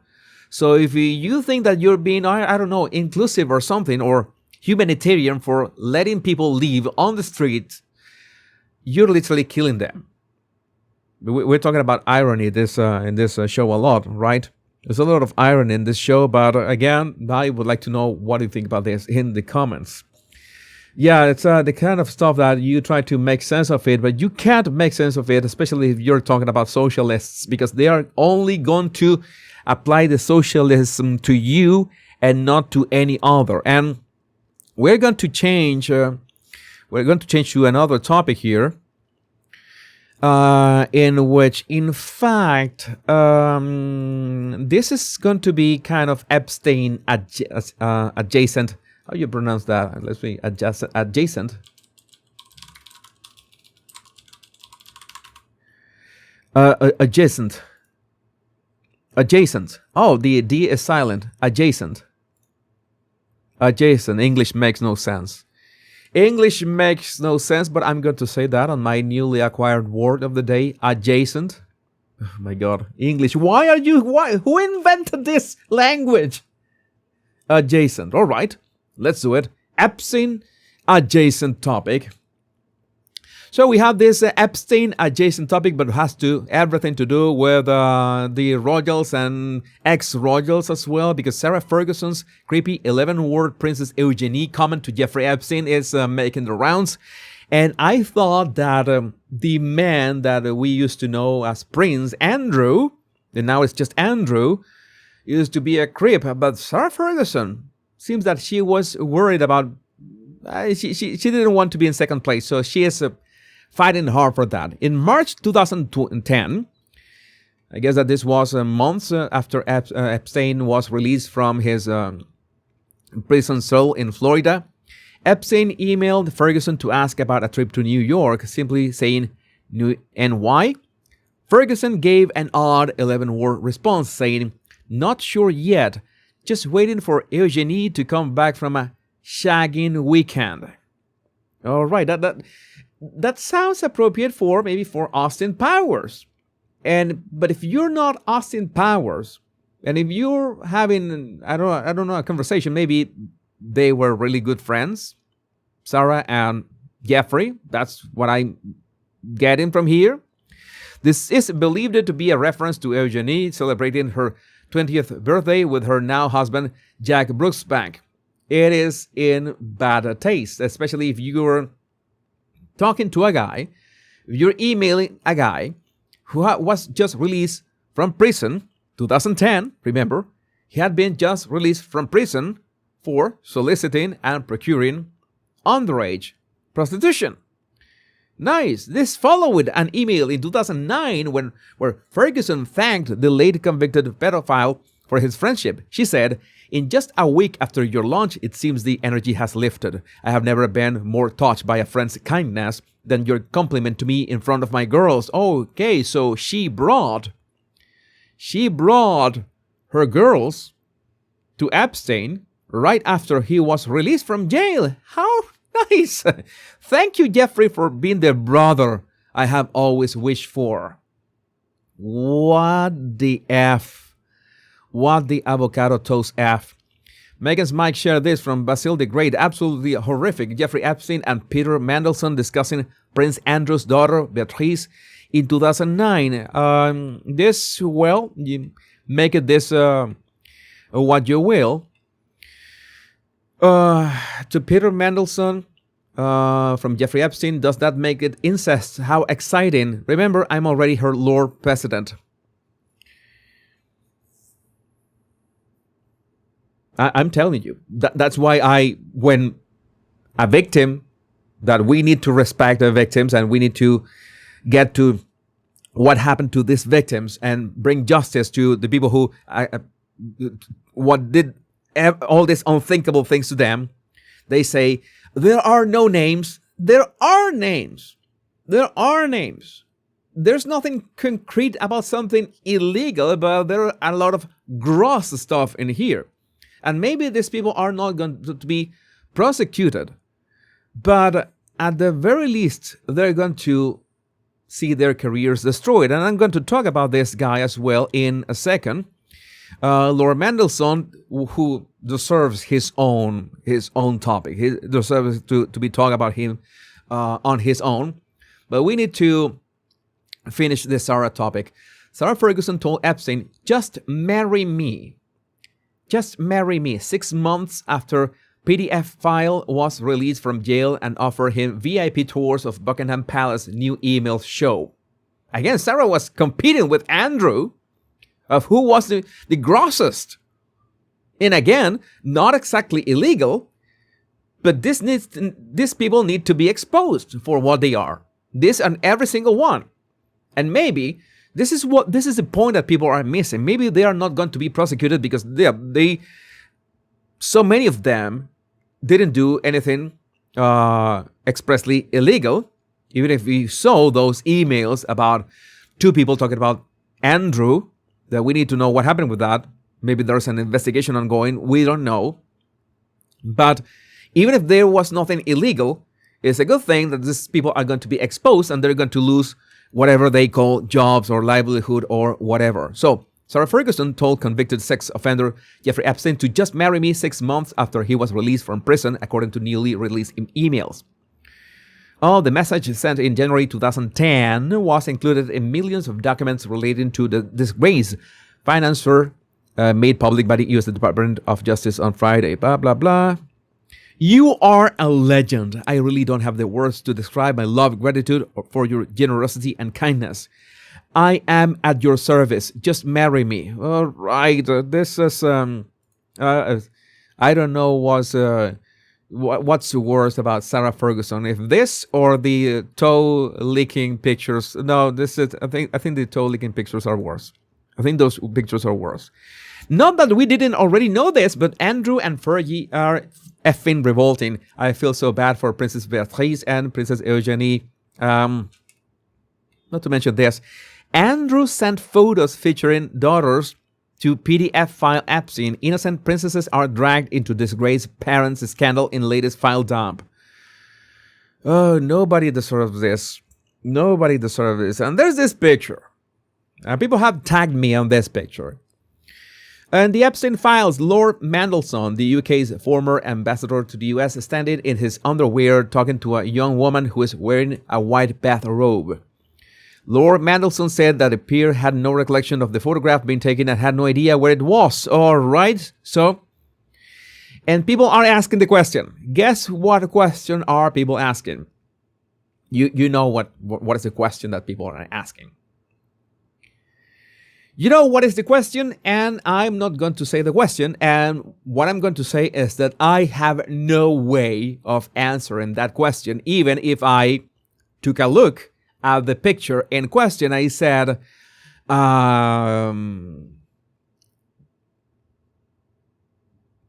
have no idea.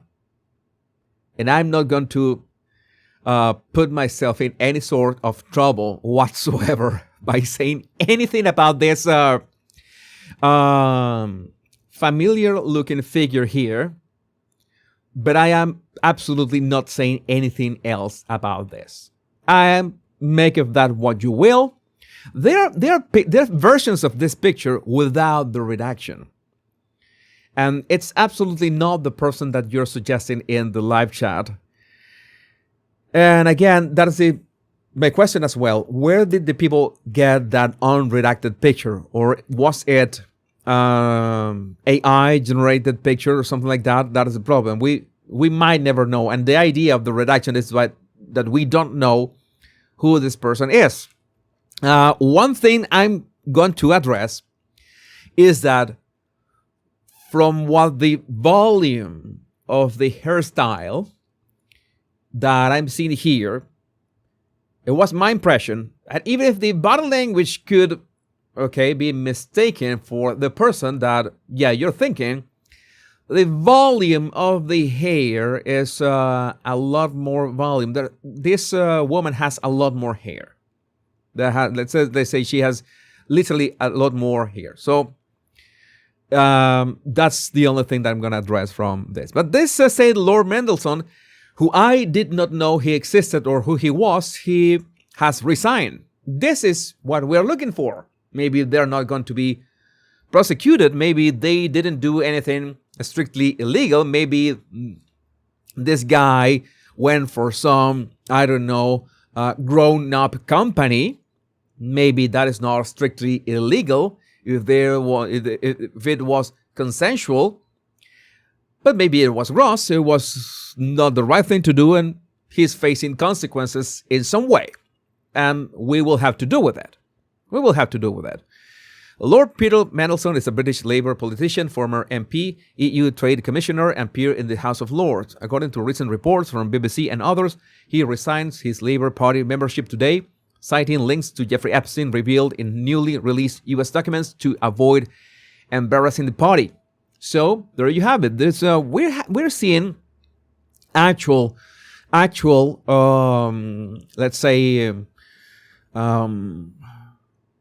consequences to these people's actions. A shout out to J.E. May for tagging me on all this stuff. Peter Mandelson leaked a sensitive UK government document to Jeffrey Epstein while he was business secretary that proposed 20 billion of asset sales and revealed Labour's tax policy plans. All right.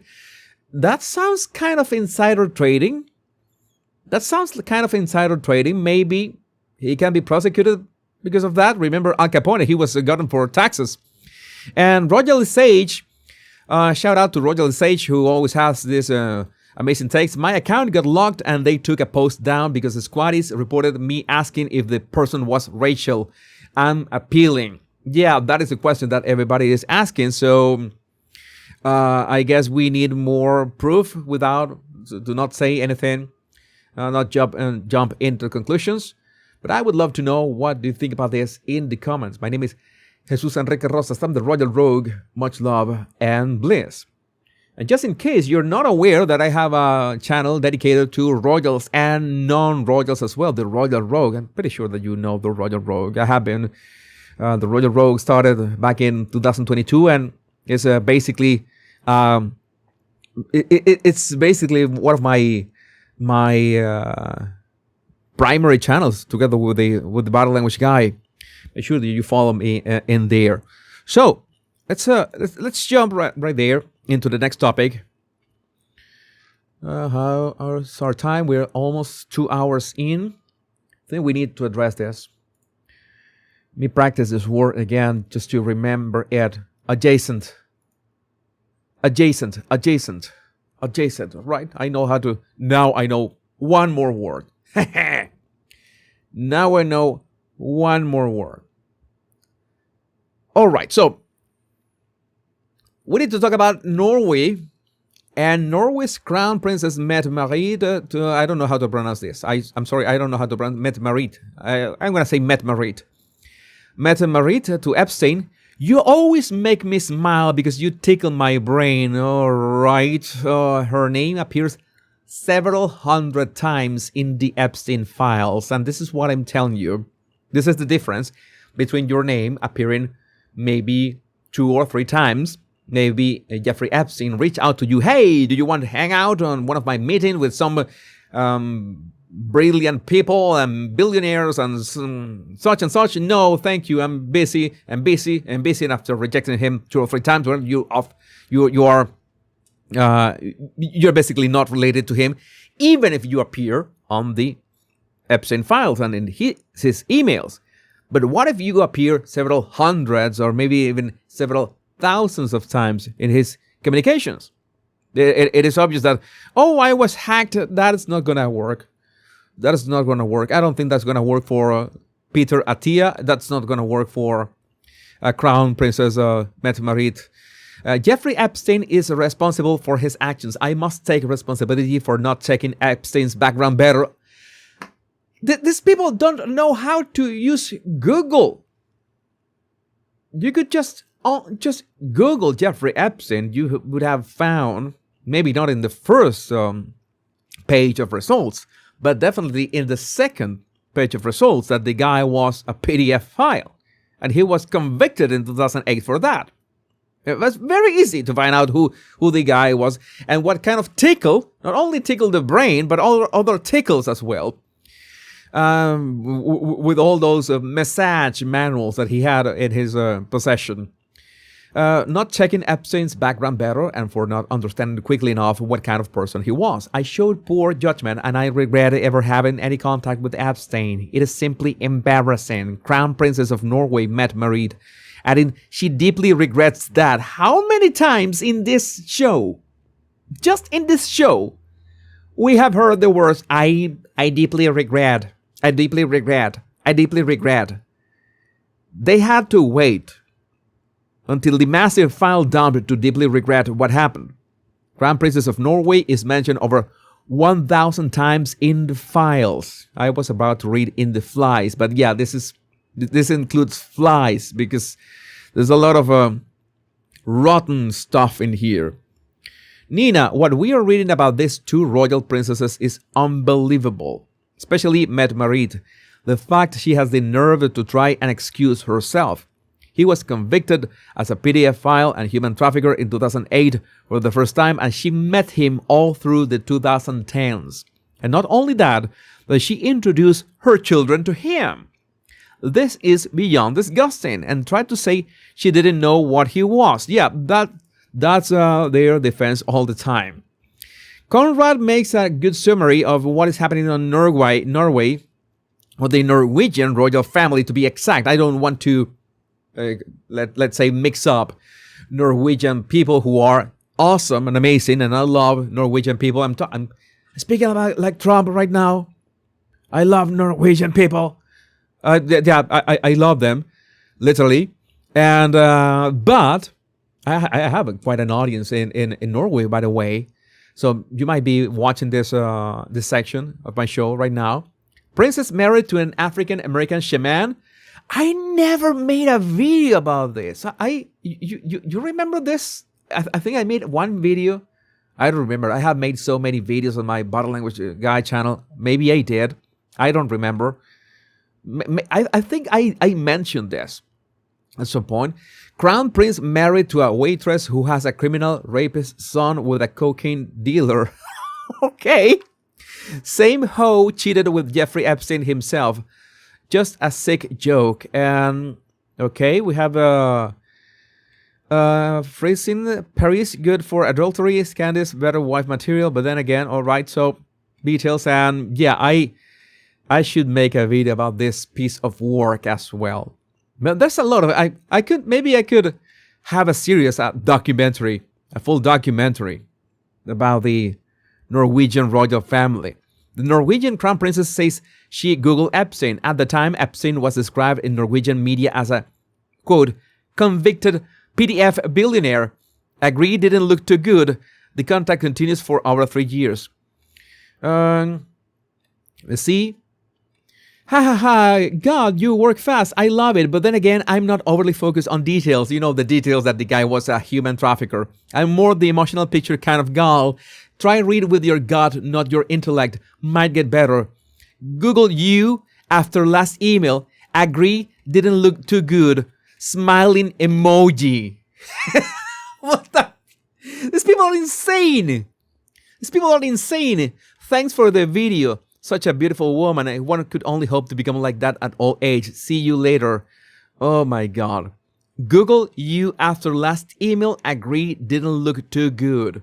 Oh, agree you're a child rapist. But well, let's keep this beautiful friendship on. What the actual? These people are insane.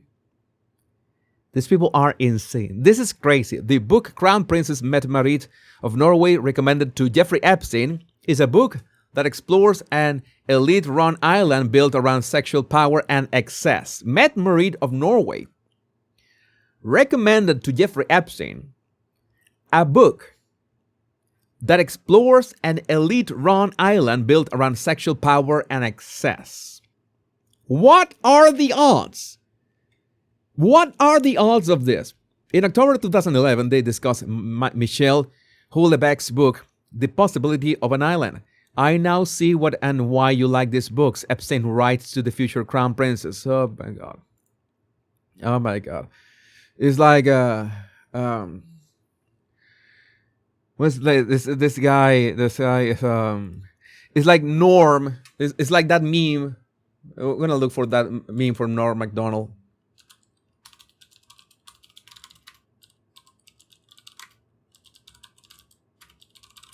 I have to look for that meme right now. I need to include this meme on the fly in the show because it is mandatory. Mandatory. You might know what kind of meme I'm talking about. Is this one. Now this might strike some viewers as harsh, but I believe everyone involved in this story should die. You remember that. That is incredible. You always make me smile because you tickle my brain, but I want the data from now or the bill of fine. By the way, some of you have been asking why in these Epstein emails we see all this, the symbols, these equal symbols. It's because of a problem with the recovery. It's not secret symbols between Illuminati or anything. It's because of the way the emails are originally encoded. They are retrieved by a robot and they are re-encoded. There's a problem with the re-encoding that just inserts that in what should be line breaks. So that's not a Illuminati conspiracy or anything. It's simply a problem with the re-encoding of the emails to be indexed to be able to any investigation. Or the bill is fine.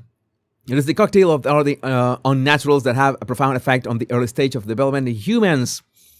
Soon people won't be able to make new humans anymore, but I guess that would be great. We can just design them. What? What?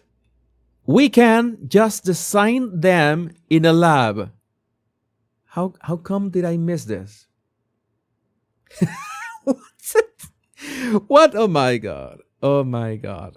You know that in this front from his Her Royal Highness, I guess this means Crown Princessen. It should be a German accent, but yeah. Another disturbing bit from the Epstein Files, as Borg Nikolic, a personal friend of Crown Princess Mette Marit of Norway, from whom she ceased to spend a lot of time with, tells Epstein that perhaps Mette Marit knows interesting girls and people for an, quote, organic interesting dinner, end of quote. Though they don't say explicitly, I would imagine the emphasis is on girls here, thanks to Royal News Network. I think there are a lot of legitimate questions that should be raised to Mette Marit and the palace over all of this. She has been criticized for years for being work shy, and we now have a fair amount of evidence that she spent her time not working for the people of Norway, but indulging in a fair amount of excess while hanging out with shady people. I think shady people is an understatement. Shady people is an understatement. I already discussed that. Mette will meet us in Paris before Vienna. She does not like spending time in Oslo right now. She's in Paris right now. She's still thinking of going to Vienna, but what's the girls thing? Again, interesting. Okay, yeah. I just thought she might know interesting girls slash people. Again, I can get for some reason, it's like interesting the distinction between girls and people, and especially putting the girls up front. Girls, and if there are no girls, well, it's people will have to do. But more important, make sure it is girls that you procure for this organic body, quote unquote. Again, oh my God, let me know what do you think about this in the comments. Those comments are going to be lit. My name is Jesus Enrique Rosas. I'm the Royal Rogue. Much love and bliss. This is, that Norm MacDonald joke was on point. These are royals. They are not flipping burgers, says Melancholy 2001. Agree. They're doing their own stuff. They're on their own stuff. They're not going to be stopped. They're not going to be stopped. Why? They think that they are untouchable. That is the thing. They think that they're untouchable, and that's what makes them all the more gross and disgusting and everything. But this is nice. This is nice. There's all these people being exposed. Again, even if they are not prosecuted, which is what, if they committed crimes, they must 100% absolutely must be prosecuted. But this is let's say a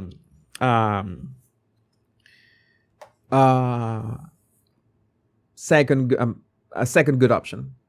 Maybe this is a good option. Maybe that is something that we can agree with. And we need to address briefly the Grammys. I need to talk about the Grammys. Because what happened at the Grammys, Billie Eilish at the Grammys, nobody is illegal on stolen land. We need to keep fighting and speaking up. Our voices do matter, FIs. I know that we shouldn't be paying attention to these morons, these artists, these privileged brats. It is obvious that many people still listen to their music. That is a thing that's not going to change anytime soon. That is how the music industry works.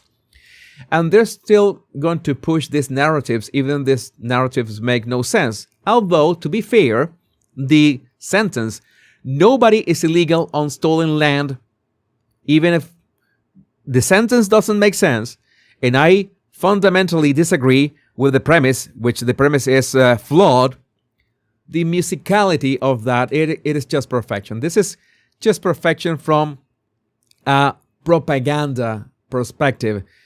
Notice that it's like 6 words. Nobody is illegal on stolen land. And stolen land, she's referring to the United States. Like the United States is a stolen land. And I want to play the clip and then address her words.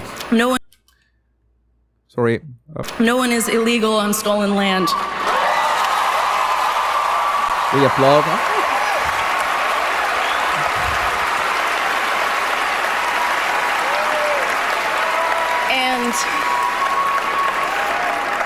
Yeah, it's just really hard to know what to say and what to do right now. And I feel really hopeful in this room, and I feel like we just need to keep fighting and speaking up and protesting, and our voices really do matter, and the people matter, and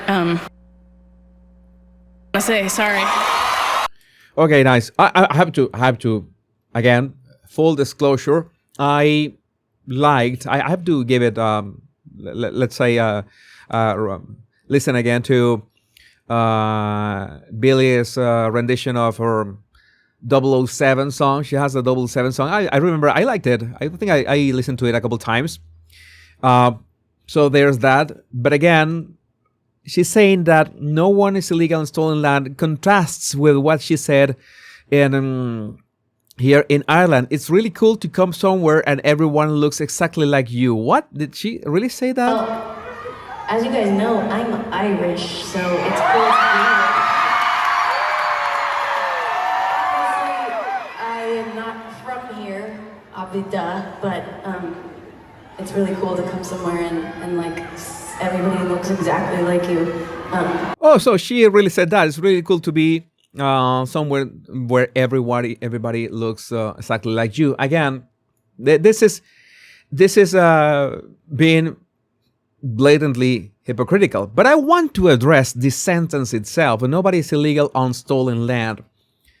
The big difference that everybody is missing here, not everybody, because my audience, I know that you know the difference, but I'm going to address it anyway, is that it's not exactly stolen, but conquered.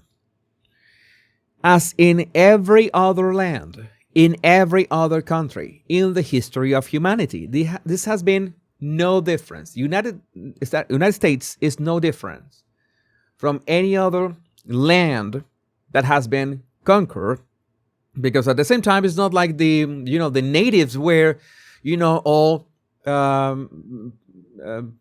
doing crochet and having fun and barbecuing. No, they basically were barbecuing each other, literally killing and eating each other. So that's the thing. Maybe the Europeans arriving, that was a good thing. They conquer the lands. They established that finally the United States, let's say, became a free country, an independent country.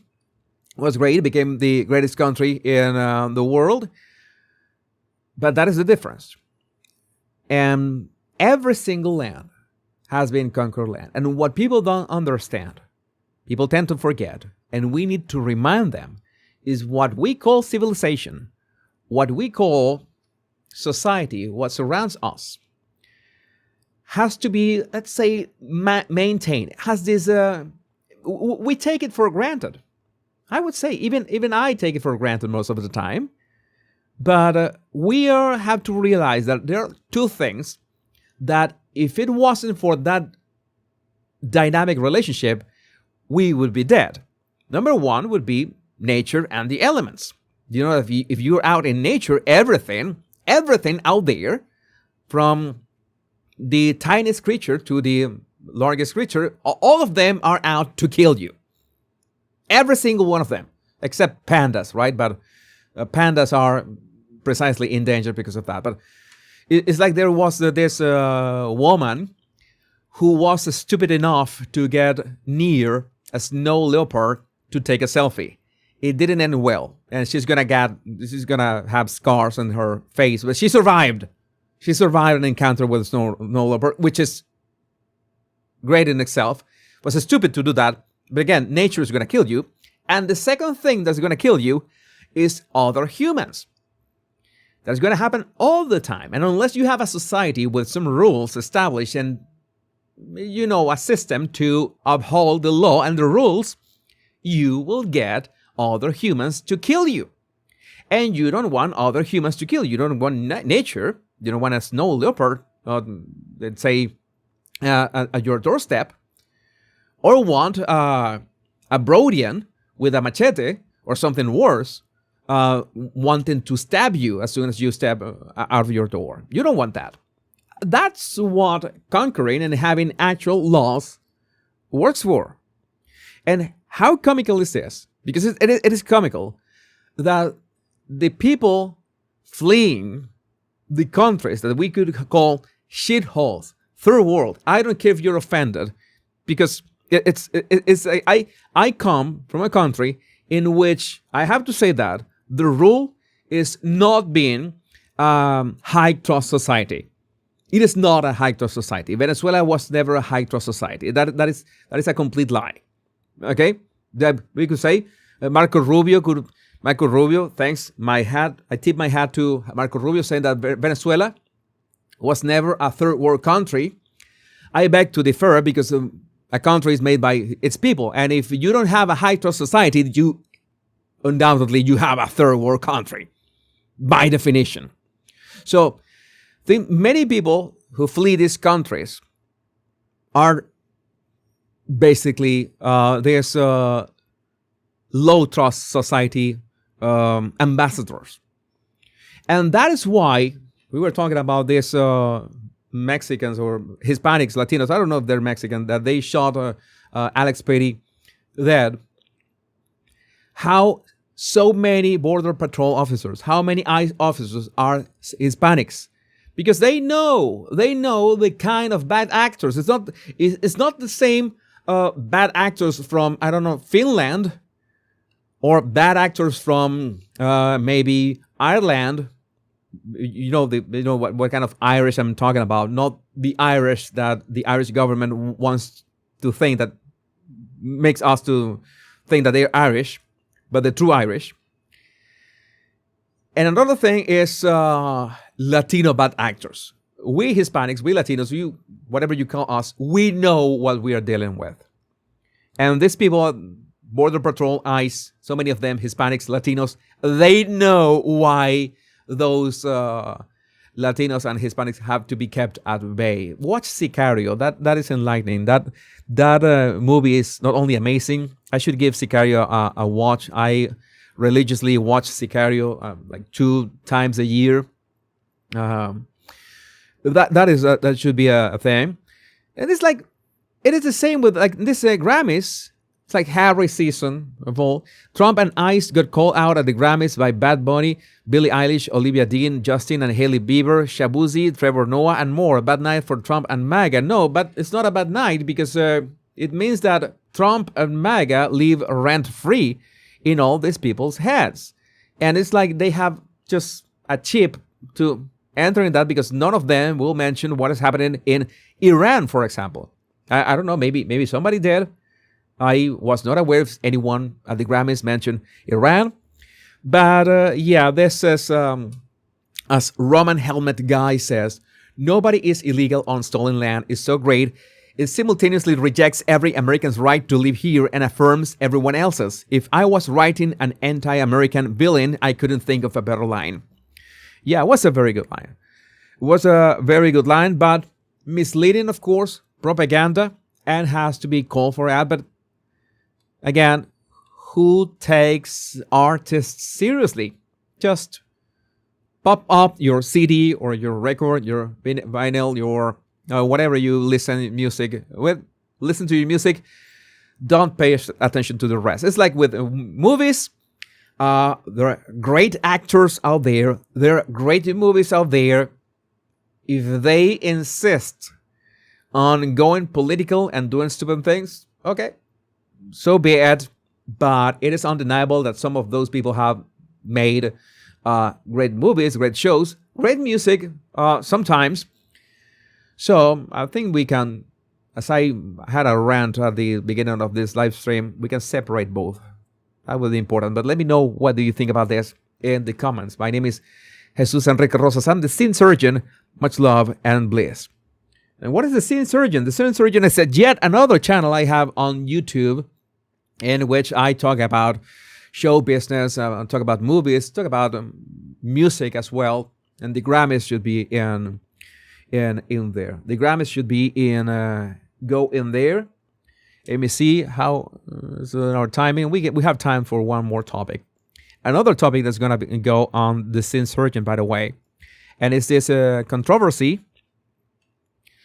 I always forget what is the difference between the American and British pronunciation of that word. I know that the British is controversy and the American is controversy, of the opposite. I know that the American and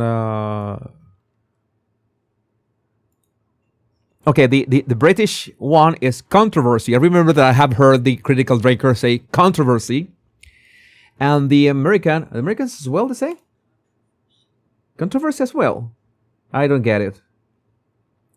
It's not controversy? Oh no, controversy is okay. In the United Kingdom, you can say both of them.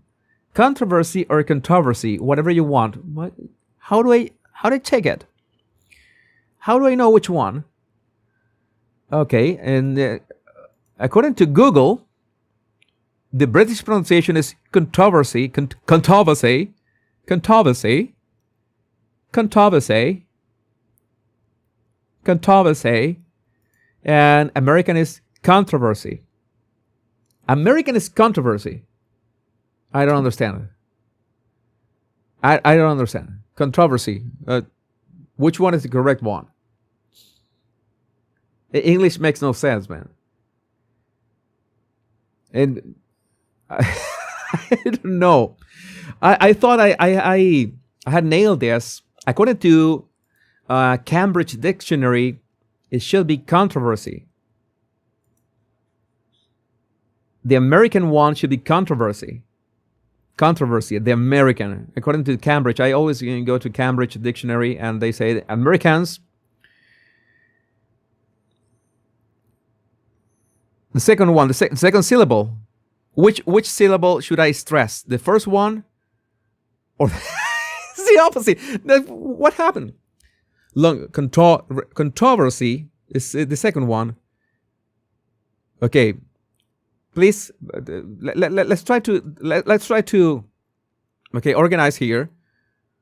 I want to do the American pronunciation, right? The way I speak is it's American. Okay, I would love to speak British, but I don't have that experience that much. American controversy. Okay. Sheila Atay. Controversy. Okay, controversy. Stress on the first syllable. Oh my God. Cambridge. It's Cambridge. All right. What was I saying? Cambridge. Oh. What? I don't see an I in there. My God. Again, English makes no sense. You know that I have to I'm going to do an attempt today. Why not? Today is the day that I make an attempt. Where's my... an attempt at what, you might be asking? Let's see, where am I? Here. No, but I want to read the chaos. Where's the chaos? I have a better...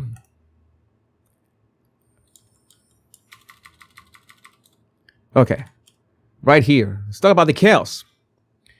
The chaos. Let me fix this. The Chaos by Gerard Knowles Trinité. This is a classic English poem containing about 800 of the worst irregularities in English spelling and pronunciation. This is my guitar hero right now. This is my guitar hero. Guitar, for fuck's sake. Guitar. Man, why can't English be... I remember that I read somewhere that was Ben Franklin that said, why don't we put some kind of standard pronunciation for syllables in English? Maybe we pronounce like, I don't know, like Spanish or Japanese, or you see a syllable, and the syllable is going to be pronounced the exact same way every time. No. You have to remember every single pronunciation of every single word. Who came up with that rule? English would be so easy to learn. So much easier. Yeah, and imagine how many times I've said the word guitar to get it wrong. After saying it like 10,000 times, it just happens, right? Oh my God. And so you can hear some of it pronounced mostly, you see, mostly correctly. Okay, not even natives can agree on the pronunciation of this. Okay, I'm gonna do my best shot here. Gerard Knowles Trinité. I can survive like 20 or 30 verses or something like that. Dearest creature in creation, studying English pronunciation, I will teach you in my verse. Sounds like corpse. I already lost. I don't know. I think this is core, right? Corpse, core, horse and wars. I will keep you Susie busy, make your head with heat grow dizzy. Tear in eye, your dress you'll tear. Queer, fair seer, hear my prayer. Okay, I survived, but I lost one life in this one. In core. Pray, console. Candace Owens should read this one.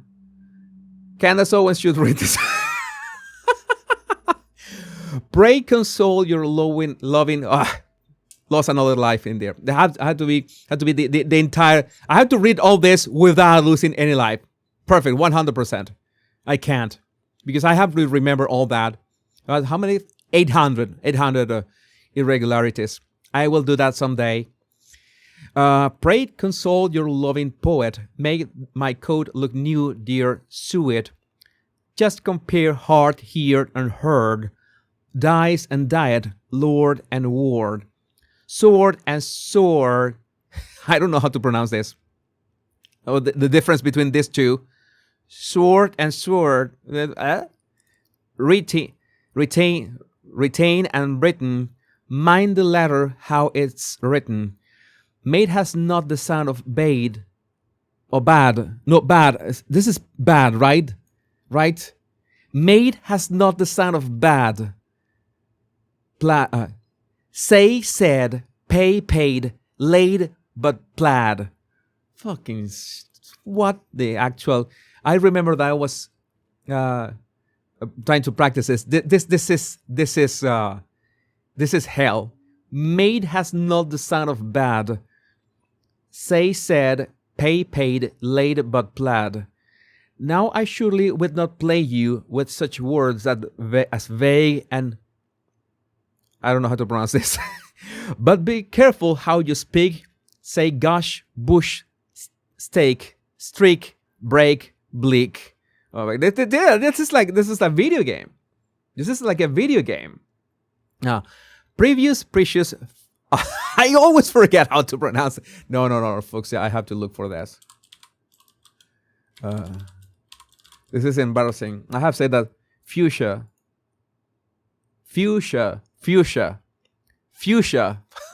Previous precious fuchsia via, right?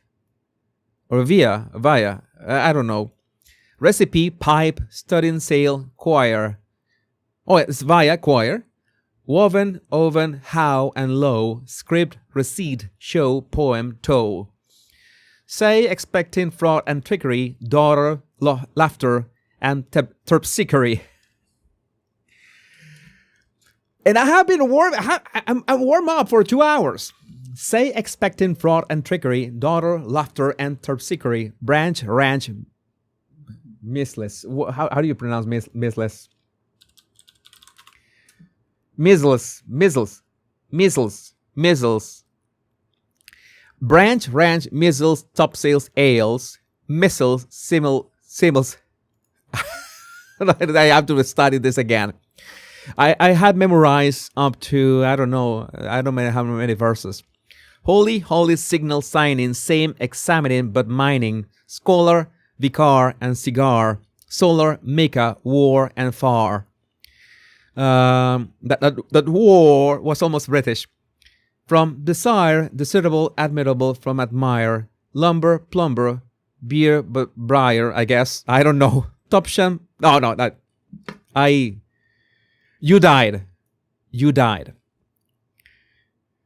Let's try this one. One, anemone, balmoral, kitchen, lichen, laundry, laurel, Gertrude, German, wind, unwind, Bo, kind, kindred, Q, mankind.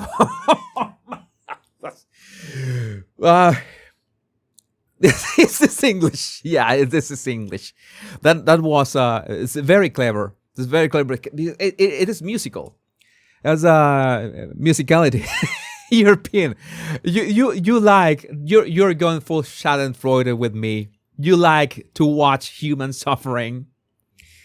You like to watch human suffering. This is torture for me. No, this is another level. I cannot read this. What? There are two ways to say this word: reading, reading. Perhaps. Well, I have never gotten this far. Have you ever yet endeavor to pronounce river and sever, demon, demon,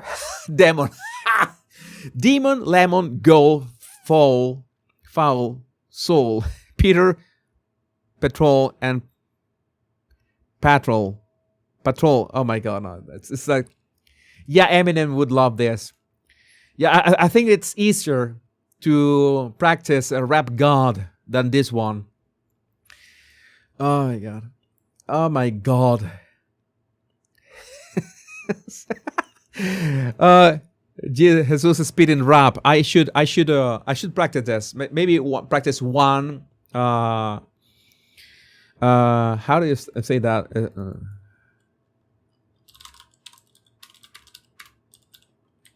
Strofa. Stanza.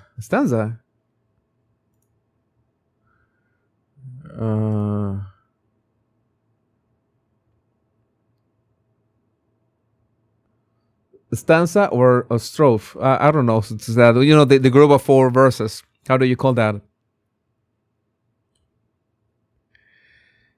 English is a bit of a language mashup. That's why we have so many conflicting rules. Yeah, I love this. English makes no sense. Let's address our last topic for today. I just wanted to laugh a bit with you with that one. But we need to address this, this problem that people have with Lupita Nyong'o. I don't know if it's the way to pronounce your last name, Lupita. Apologize if it's not the proper way, but Lupita is playing, allegedly, Helen of Troy in Christopher Nolan's The Odyssey. And, that I'm a big fan of Christopher Nolan. I'm going to say something about this. I had my doubts about this production, The Odyssey. I don't know. I think that Oppenheimer was okay-ish. I have to say that I almost fell asleep with Dunkirk. I have to say that I'm a fan of war movies, and I almost fell asleep with Dunkirk. Inception is my favorite movie of all time. I could watch and rewatch Inception over and over again. No joke. Interstellar, also one of my favorites. Memento, what can I say? Also, amazing movie. But I don't know. As of late, I don't see this working, and I don't have exactly. My first problem with The Odyssey. Until this, and people are calling me racist because of this. Has this been confirmed? I already didn't like the way the whole Odyssey film was going, but this is where it's going. It seems that Lupita is playing Helen of Troy, and one has to remember that Homer, when he wrote the Odyssey, he didn't have like this detailed depictions of the characters. He was not very detailed in the depiction of the characters. That's what people are saying, right? But at the same time, he said 2 things about Helen of Troy. In fact, 3 things. One of them was literally white arms, or white color arms, in the sense that this lady had this pale skin, and most of eras of humanity meant that you didn't have to do any kind of labor in the sun, so you were pale, so you were of high society. So yeah, that doesn't fit in this. So strike 1. Strike 2 is that she had fair hair or light hair. I think it's just this is not the point here, so strike 2.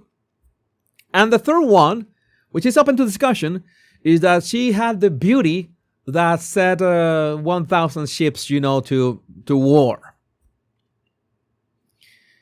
Again, you could say that beauty is subjective, which is not, because we actually people don't like to discuss this, but there are.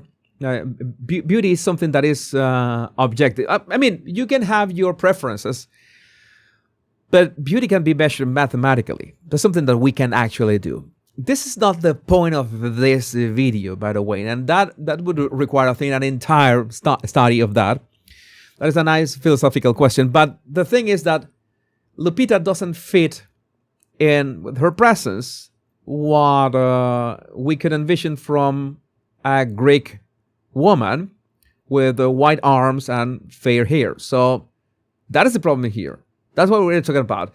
And why people are saying that, what is your problem with this? In all cases, this is a mythical character. Have you heard how Helen of Troy was born? Yeah, you have all this mythology and all the stuff. I can understand that. But again, try doing that to a mythical black character. Try doing that to, I don't know, the Black Panther from the Marvel Universe. Try whitewashing Black Panther. That's not going to happen. And precisely because you know that's not going to happen, that's the hypocrisy that we are trying to point out here. Again, that is not my greatest gripe with Nolan's choice. My greatest gripe was from the beginning with the cast itself. As in, you have, I'm going to say, when I heard about the casting of The Odyssey a while ago, I saw this and I already had a problem with this. And I had nothing to do with the color of the skin of anybody. It had to do with the amount of A-listers in here. And you might be asking, why do you have a problem with so many recognizable faces and A-listers? I don't know. I'm speaking from creative decisions, but having Matt Damon, Tom Holland, Zendaya, Anne Hathaway, Lupita is a great actress. That is undeniable. Lupita is an amazing actress. Robert Pattinson, Charlize Theron, John Bernthal, John Leguizamo, Elliot Page, Himesh Patel, who has been a classic, is basically in every single Nolan movie. Himesh is not an A-lister. But my point is that I saw this cast, and there were too many faces that we have seen basically too much everywhere else. Okay, it's like this is going to hurt the suspension of disbelief. We go to a cinema, we go to a movie to have, we hold this suspension of disbelief, which means that we are willing to be tricked into enter a story that is not happening. It's happening on the screen. That's what suspension of disbelief is about. But the problem is that Nolan was making that suspension of disbelief harder because of the actors that he picked. Way too recognizable because of other roles. This is just by picking Zendaya, which is everywhere nowadays. The only guy missing here was Pedro Pascal. It's a good thing that Pedro Pascal was not in here, because that was been completely. It breaks the immersion. I always remember Steven Spielberg's words about the casting of Jurassic Park. You need to have great actors, but not being that recognizable. Like Laura Dern, great actress, but not that recognizable. She could blend into the role. Sam Neill, he could blend into the role. Okay, it's not. But you see Tom Holland, and you immediately say, of course, Spider-Man, something like that. Matt Damon, it's hard to not remember.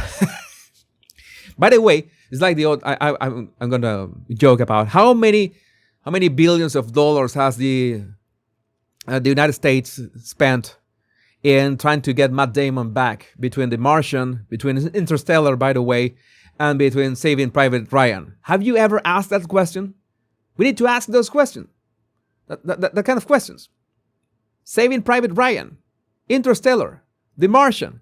In every single of those movies, you had to look for Matt Damon really, really far away. How many billions of dollars have been spent of that? How many billions of dollars has Matt Damon cost the United States? I think this is okay-ish. We've been casting for The Odyssey. I'm going to say this: Greece should sue Nolan. Why no Greek actresses? Why no Greek actresses? Well, I don't know. I'm still willing to give Christopher Nolan a chance. Again, the guy made Memento. The guy made Insomnia. The guy made The Prestige. The guy made Inception, Interstellar. I could mention Tenet, but Tenet's something Tenet, it's a league of its own. Even if I almost fell asleep with Dunkirk and Oppenheimer, okay. Oppenheimer could have easily been 30 minutes shorter. The third act, you could have gotten rid of the third act. It would have been a solid movie. But whatever. I can still give Christopher Nolan a chance. Casting at all. Okay? But I think the guy has earned it. But again, I would like to know, what do you think about this in the comments? My name is Jesus Enrique Rosas. I'm the Scene Surgeon. Much love and bliss. Remember that I have one channel dedicated to entertainment for all this stuff. If you want to hear my yapping, my dedicated yapping to this stuff, just make sure that you follow me on the Scene Surgeon. So we are ready to, my God, call it quits. My 2 hours and 40 minutes. Why pay anyone? It's all bad remakes now. Why not just AI a whole new cast onto all the movies? I don't know. The whole AI, it's complicated because you need good actors. You need good actors. Thank you, Ricky Lee Carnivore, for your super chat. Appreciate your super chat. And thank you, Amber TSW. Jesus, love your channel. You are so genuine. I wanted to compliment your open letter about Venezuela. That should go viral. It was the best. That went viral. In fact, I think that's the reason why Christy Noem followed me on X. So it served a nice purpose, I guess. Super sticker from Margie. Director's chair with the words on set. Yes. Yeah.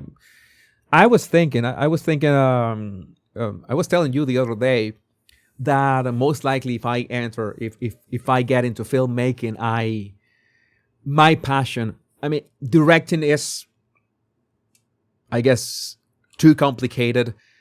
I was let down by the way AI is working. You need humans. I realize one needs humans. You cannot avoid requiring humans. I'm gonna tell you what was the exact moment I knew I wanted to be a filmmaker. I'm gonna mention this. I'm gonna search for one video here.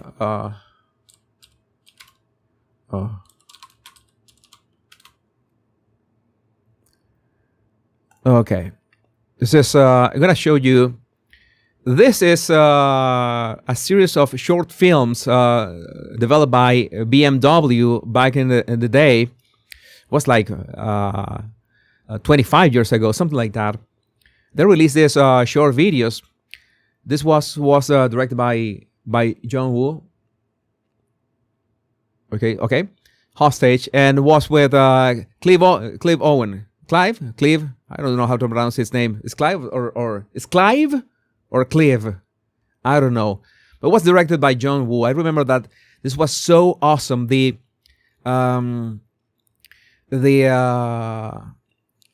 close-ups. I love all this. The comparison of the barrel of the revolver, or the drum of the revolver with the wheel, the shots. Clive Owen looked so great. All this looked so great, and were short films. We're short films.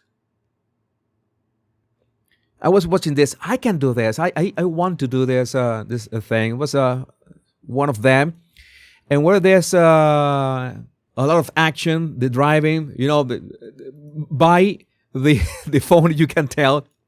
By the phone you can tell how long ago was this, and also the like a 2:1 widescreen, 2:1 aspect ratio.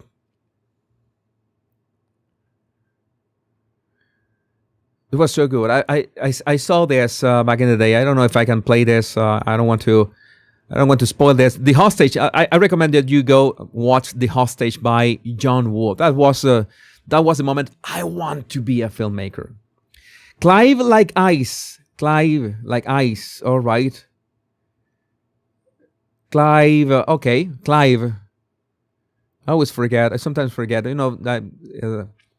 Names are important to me. Very important to me. So Clive Owen it is. Yeah, maybe at some point I will be a cinematographer. The cinematographer is the one in charge of how to paint with the light and shadows and colors on the screen, how everything looks good, and also camera work, how to compose what is on the screen. You know that cameraman, director, cinematographer, all of them work so close together to make everything on screen look amazing. For now, you need human actors, not in the near future. Yeah, 100%.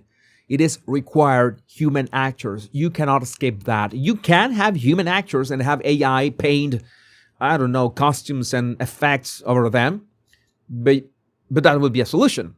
Very great solutions out there. I was going to share that with you, but for today, I think that we are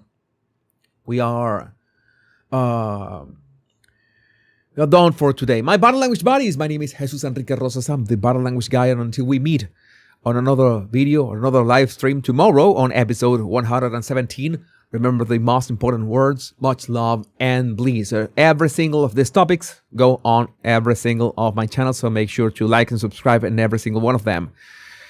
Remember the most important words: much love and bliss. Take care. Be safe. I love every single one of you. Bye-bye.